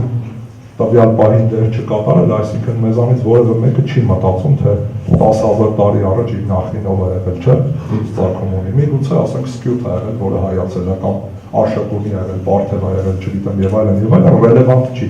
այսօրվա աշխարհայացքային կլիշեի անունից, տեսանկյունից, բայց ենթադրենք, եթե մենք 20 Պարթև գտնենք, այսպես ասած, եւ նրանց լիքը գրքեր տանք, ասենք, կարդացեք, որ դուք հայ չեք, Պարթև եք, միգուցե 20 հոգին հետո ձևավորել պարթևական ազգային փոքրամասնություն։ Այրումների պարագայում այդպես այրումները ըստ ամենայնի ծագնող թուրքեր չեն, Հավանաբար քաղաքագիտականություն ընդունած հայերեն, ինչպես մեզ խեցի թուրքերը նախորդ անգամ ասացի, անունն էլ հավանաբար պետք է այդտեղից սերի հայ հոռոմ։ Հոռոմ գիտեք քաղաքագիտական, այսինքն հյուզանդացի չէ, հայերը, որոնք ընդունում են քաղաքագիտականություն, կոչվում են հայ հոռոմներ։ Մի խոսքով, հնարավոր է, որ դա աշխատի, այսինքն այրումների դեպքում հաշվի առնելով, որ բարբարն շատ հետաքրքիր է։ Բարբարն բավական տարբեր է հայերենից ազդված բարբարը։ Այսինքն այնպիսի բարբարը, որ հայերենից ազդված է։ Մասնավորապես ժեյախոս բարբարը, ժեյերով են խոսում։ Ադրբեջաներենում գիտեք, որ ժեն այդքան տարածված չէ, սովորաբար ջեր են ասում, որը հայերենի ազդեցություն է պետք է լինի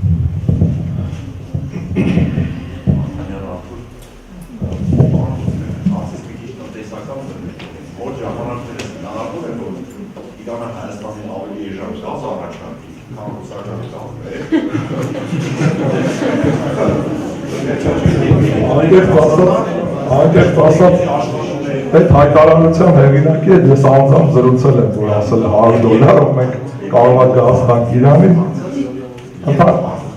Ես պատասխանում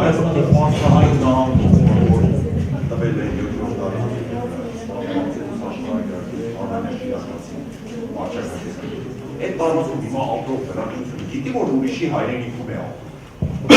Ուրեմն առաջին անձի կապակցությամբ ընդհանրապես ես երևի իրանցիներին ճանաչելու, հատկապես պարսիկներին ճանաչելու կարևոր սկզբունքներից մեկը նա է, որ շատ հաճախ, այսպես ասած, իրենք կարող են ասել այնպիսի բան, որը քո ականջի համար հաճելի է, բայց անիրականանալի։ Դա ընդունված կլիշե է, ընդհանրապես իրանական աշխարհայացքի համաձայն մարդուն չէ ասելը շատ անկիրք բան է։ Այսինքն եթե դուք գաք ասեք, գիտեք ինչ կա, միկրոֆոնը նվիրեք, ես բանում տուն չէ ինձ հիմա, ես ըստ իրանական աշխարհայացքի պետք է ասեմ խնդրեմ, կարող եք վերցնել, բայց թող մնա վավերը վերցնեք։ Այսինքն ես չեմ կարող ասել, գիտեք ինչ կա, այս միկրոֆոնը հիմա չի պարոն Պապյանին դա չեմ տալիս այս միկրոֆոնը, գեղեցիկ չի էլի։ Հիմա այդ գազի խնդիրները այդպես է, իրականում ես չեմ կարծում էլի, որ իրանցիները այստեղ Հայաստանի գազի հարցը իմ համար են հարելուկ ամենում, ես չգիտեմ, մասնագետները միգուցե կասեն, ամենատարօրինակն է, որ այժմ գազը գալիս է, մեր սահմանը հասնում է այժմ։ Հետո մի անգամից թանգանում է, որը ես չեմ կարողանում հասկանալ։ Ինչ որ մեկը եթե մասնագետ է, պարզ բացատրի, բոլորս կհասկանան։ Իրականության մեջ Իրանը չի կարող մինչև մեր սահման հասնող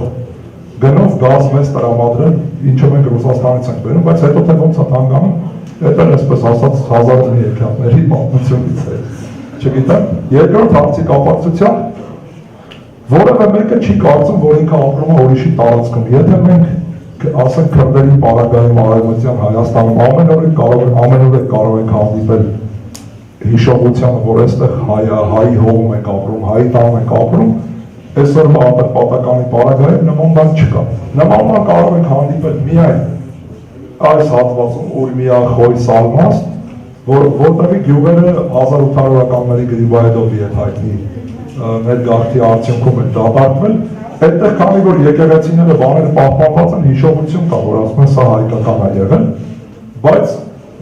մյուս տարածքներում ատրպատականի նման բան չկա, այսօրվա ատրպատականի։ Այսինքն հիշողությունը, որ այստեղ ժամանակի հայեր են եղել, հավանաբար դեռևս այդպես թարմ չի կամ ավելի հնացել է, կորել է։ Երևի քրդերի պարագայում էլ 100 տարի հետո դեռ 100 տարվա տարբերություն կա, դժվար էլի որևէ քրդի տղավարկ մենք ուրիշ բառ են ասում սովորաբար։ Հիշի որ բառ։ Ընտրեն հարցը։ Մակասյան Սոնա Արևելակի Սանխոդուցե Տարաբագիտության ամբիոն, շարունակելով նախորդ հարցի Վեր կլանից եք էլի։ Եվ ուսումնասիրելով տարբերության երկրները, ուսումնասիրում մի ծրագիր, որը ենթադրում էր Հայաստանի և Իրանի միջև կապի հաստատում նավթի և ջրի խնդրի վերաբերյալ, ըստ որի ենթադրվում էր, որ Հայաստանը կարող է Իրանին նավթ տրամադրել, ընդ որում Ղարաբաղի տարածքով, ջրադրված արդեն ջուր տրամադրել, ջրադրված ստանալով նավթ, բայց հայտնի քաղաքական պատճառներով ծրագիրը կասեցվել։ Ներկայիս քաղաքական իրադրության մթնոլորտում ծրագիրը արդյոք ունի հեռանկարներ։ Ես անկեղծ ասած տեղյակ չեմ, բայց մարդը, որը այսօր նավթը կփոխի ջրի հետ հավասար պայմաններով, ես կարծում եմ adekvat չի լինի։ Միգուցե ասենք 100 տարի հետո ջուրը ավելի արժեքավոր լինի, բայց ամենայնիվ չգիտեմ, տեղյակ չեմ ուղղակի ծրագրի դեռ չեմ կարծում, որ իրական նման բան լինի։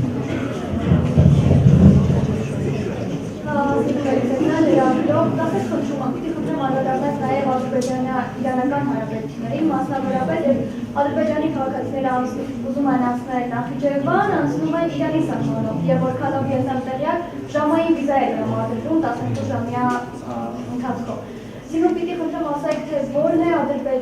Իրանի, Ադրբեջանի նկատմամբ սահմանափակումներու խնդիրը, կամ ինչ խնդիրների մասին է դա։ Ժամանի սահմանափակումը իրոք կա եւ կախված հարաբերությունների լարումից եւ բարելավումից անընդհատ փոխվում է։ Ժամանակին 6 ժամյա սահմանափակում էր եղել, այսինքն սահմանը, այսպես ասենք, մայրցամաքային Ադրբեջանից հատելու դեպքում վարորդը առնվազն 100-ից պակաս չպետք է քշեր, որպեսզի հասցներ Նախիջևան մոտ գործել, առանց կանգնելու, ջուր խմելու եւ այլն եւ այլն։ Ինչու՞ է պայմանավորված դա, նույնիսկ փակել են որոշ ժամանակ եղել է փակել են զարմացության պատճառով այդ տարանցիկ, այսպես ասած, ուղին չեն տրամադրել։ Բնականաբար համար առաջին պատճառը ընդհանրապես իրано-ադրբեջանական հարաբերությունները իր սկզբանե բարելավման ենթակա չեղող հարաբերություններ են։ Ինչու՞։ Այստեղ խնդիրը գնում է հետևյալ հարթության մեջ է խնդիրը։ Ադրբեջանը որպես Իրանից պոկված, նաև իրանական ինքնությունից պոկված մի հատված, ընդհանրապես գիտեք հայտնի օրինակ է, աղանդները պայքարում են իրենց մայր կրոնի դեմ ավելի շատ, քան օտար կրոնների դեմ։ Հասկանում եք, դրանով ուզում են ինքնահաստատվել, ասենք քրիստոնեությունից պոկված աղանդը առաջին հերթին պայքարում է քրիստոնեության դեմ, իսլամից պոկված աղանդը առաջին։ Հիմա սրանց պարագայում են, եթե մենք այսպես ասած մի քիչ գեղարվեստական կոնտեքստում նայենք, ճակերտավոր գեղարվեստական ադրբեջանցիների հիմնական խնդրեմը ինքնահաստատվելն է, որ իրենք Իրանից կամ իրանական ինքնությունից, իրանական մշակույթից առանձին մշակույթի ինքնության չգիտեմ ինչի կրողներ են, չէ՞, դրա համար ասենք աբսուրդային վիճակ է ստեղծում։ Վեճերը անընդհատ գնում են, չգիտեմ, պարսի գրողների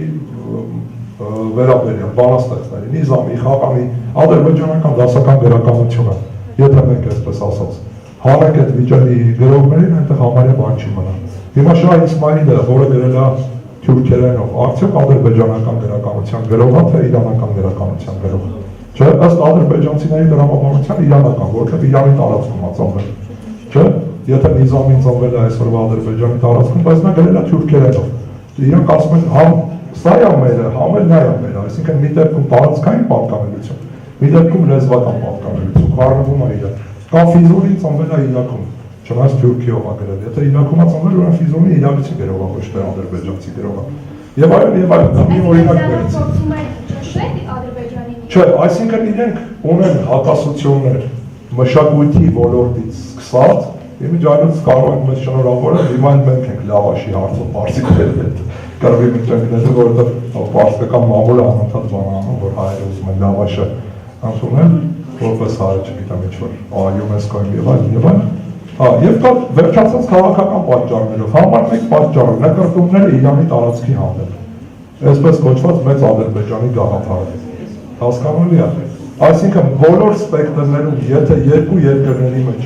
կարող են լինել խնդիրներ, ապա Իրանի եւ Ադրբեջանի մեջ սկսած բանաստեղծներից վերջացած քաղաքական խնդիրներով այդ խնդիրները կան։ Ինչպես պետք է լուծվի այդ խնդիրները, միայն ասում հայտնի անլուծելի է ասես։ Մենք շատ հետաքրքիր իմանալ, թե Իրանը հարևանների հետ ինչ խնդիրներ ունի ընդհանրապես կամ ունի արդյոք թե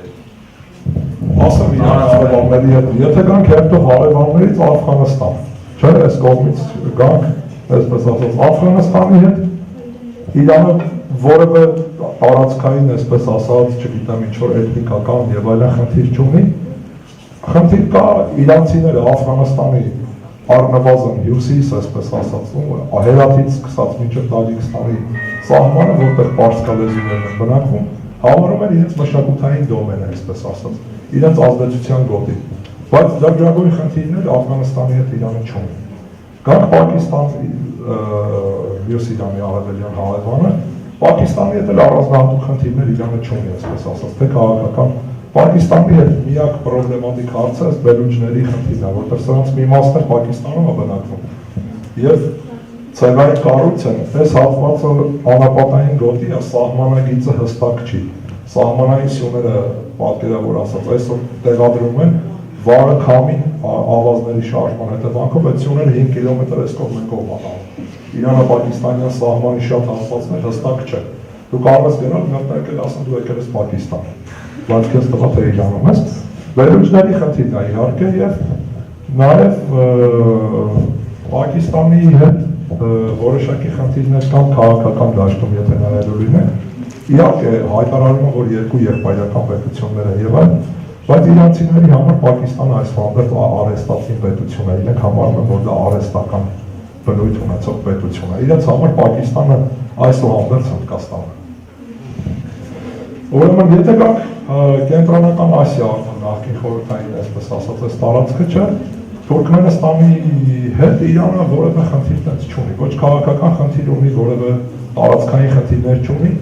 Ինչ որ երբեմն թուրքմենական կողմից ասում են, թե Իրանի թուրքմեններին պետք է մեր դասագրքերով սովորեցնել եւ այլն, Իրանի թուրքմենները իհարկե ասում են, մենք առանձին ենք, կապ չունենք, այդպիսի խոշոր խնդիր չկա, որ եթե նայենք այս համատեքստում, Պարսից ծոցի տարածաշրջանում խոշոր խնդիրներ ունի Իրանը։ Պարսից ծոցի տարածաշրջանի բոլոր գրեթե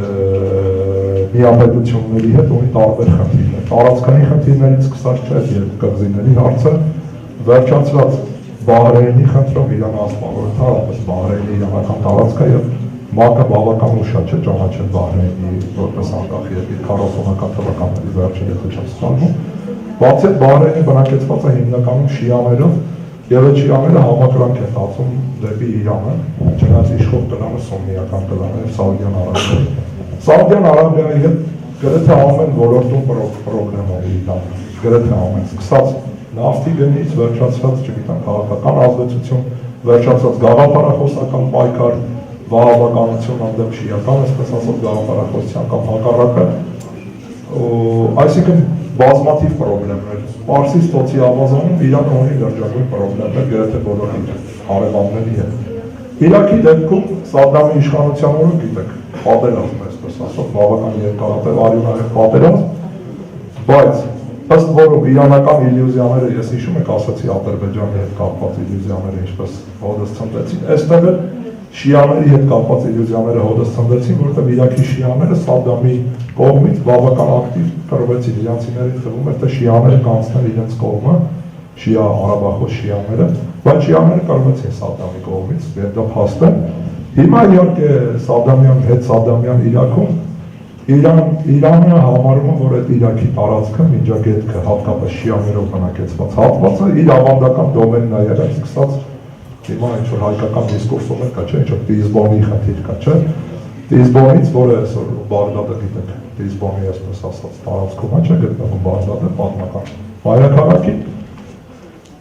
լուրջ խնդիրներ չունի Իրանը, էլի ոչ քաղաքական իմաստով լուրջ խնդիրներ ունի, քրդերի հետ են բավական բարի դրացիական հարաբերությունները պահպանում իմիջայնոց հյուսիսային Իրաքում։ Եթե գալիս ենք մեր հետ ոնց որ ասում են օրինակելի հարաբերություններ, եթե բաց թողնենք տարբեր հետ իմ ասած, ես քեզ լավ բան ասացի, դու ուրախացար, դու ինձ լավ բան ասացի, ես ուրախացա, այդ բանը մի կողմ դնենք, ապա իրականության մեջ խնդիր չկա Հայաստանի հետ։ Ես կասեի օրինակելի հարաբերություններ են երկու երկրների մեջ, իհարկե դա չի նշանակում, որ ոչինչ չկա անելու։ Ադրբեջանական հանրապետության հետ արդեն ասացի, առանձին վերաբերմունք կա Նախիջևանի հանդեպ, Իրանում, առանձին վերաբերմունք, իրանցիները համարում են, որ Նախիջևանը այն տարածքն է, որ անկախ տարբեր պայմանագրերից, անկախ նրանից, որ դա համարվում է ադրբեջանական հանրապետության էքսկլավ, այսպես ասած, Նախիջևանը իրենց տարածքն է, թե տնտեսական առումով, թե քաղաքական առումով, թե ազդեցության առումով, պատահական չի, որ երկար ժամանակ Նախիջևանին բավական, այսպես ասած, այդ որ ասում ենք ծրի էժան գազբան, միայն Նախիջևանին են տվել իրանք, դա այդտեղ սպառող էլ չկա, ինչքան մարդկան։ Աջան, հա, Թուրքիան մոռացանք, ամենակարևորը, Թուրքիան մոռացանք, եկանք ընկանք Նախիջևան։ Թուրքիայի հետ պրոբլեմները թեև արտաքուստ երկու կողմերը ավանդաբար ճանում են ցույց տալ, որ իրենք այսպես ասած բարի դրացիական հարաբերություններ ունեն, մրցակցում են, ուղղակի մրցակցում են, իրականության մեջ պրոբլեմները նույնպես բավական շատ են, գլոբալ պրոբլեմները կապված տարածաշրջանային գերտերության հավակնությունների հետ նախ եւ առաջ։ այսինքն իրանցիները համարում են, որ իրենք են տարածաշրջանային գերտերությունը, թուրքերը համարում են, որ իրենք են։ Այստեղից կա նաև գիտեք ավանդական, այսպես ասած, հիշողություններն արևելքում ոնց որ ասում ոչ մի բան չի մոռացվում, էլի։ Հիշում են Օսմանա-Սեֆյան պատերազմների պատմությունները հիշում են եւ թուրքիաները նաև այս թուրքախոսների մեջ խելրություններ առաջացնելու որոշակի փորձ ունի, Իրանն էլ որոշակի փորձ ունի քրդական բանվորական կուսակցությանը օժանդակելու մեջ։ Արդեն ժամը 9-ն է, դեռ մի քանի րոպե է անցած, բայց քանի որ հարցեր կան, կվարվենք հետևյալ ձևով։ 2 րոպե միջում կտան, գնացողները կգնան, 5 րոպե դե լավ։ Հետո ովքեր որ կմնան, եւս մի 15 րոպե, պարոն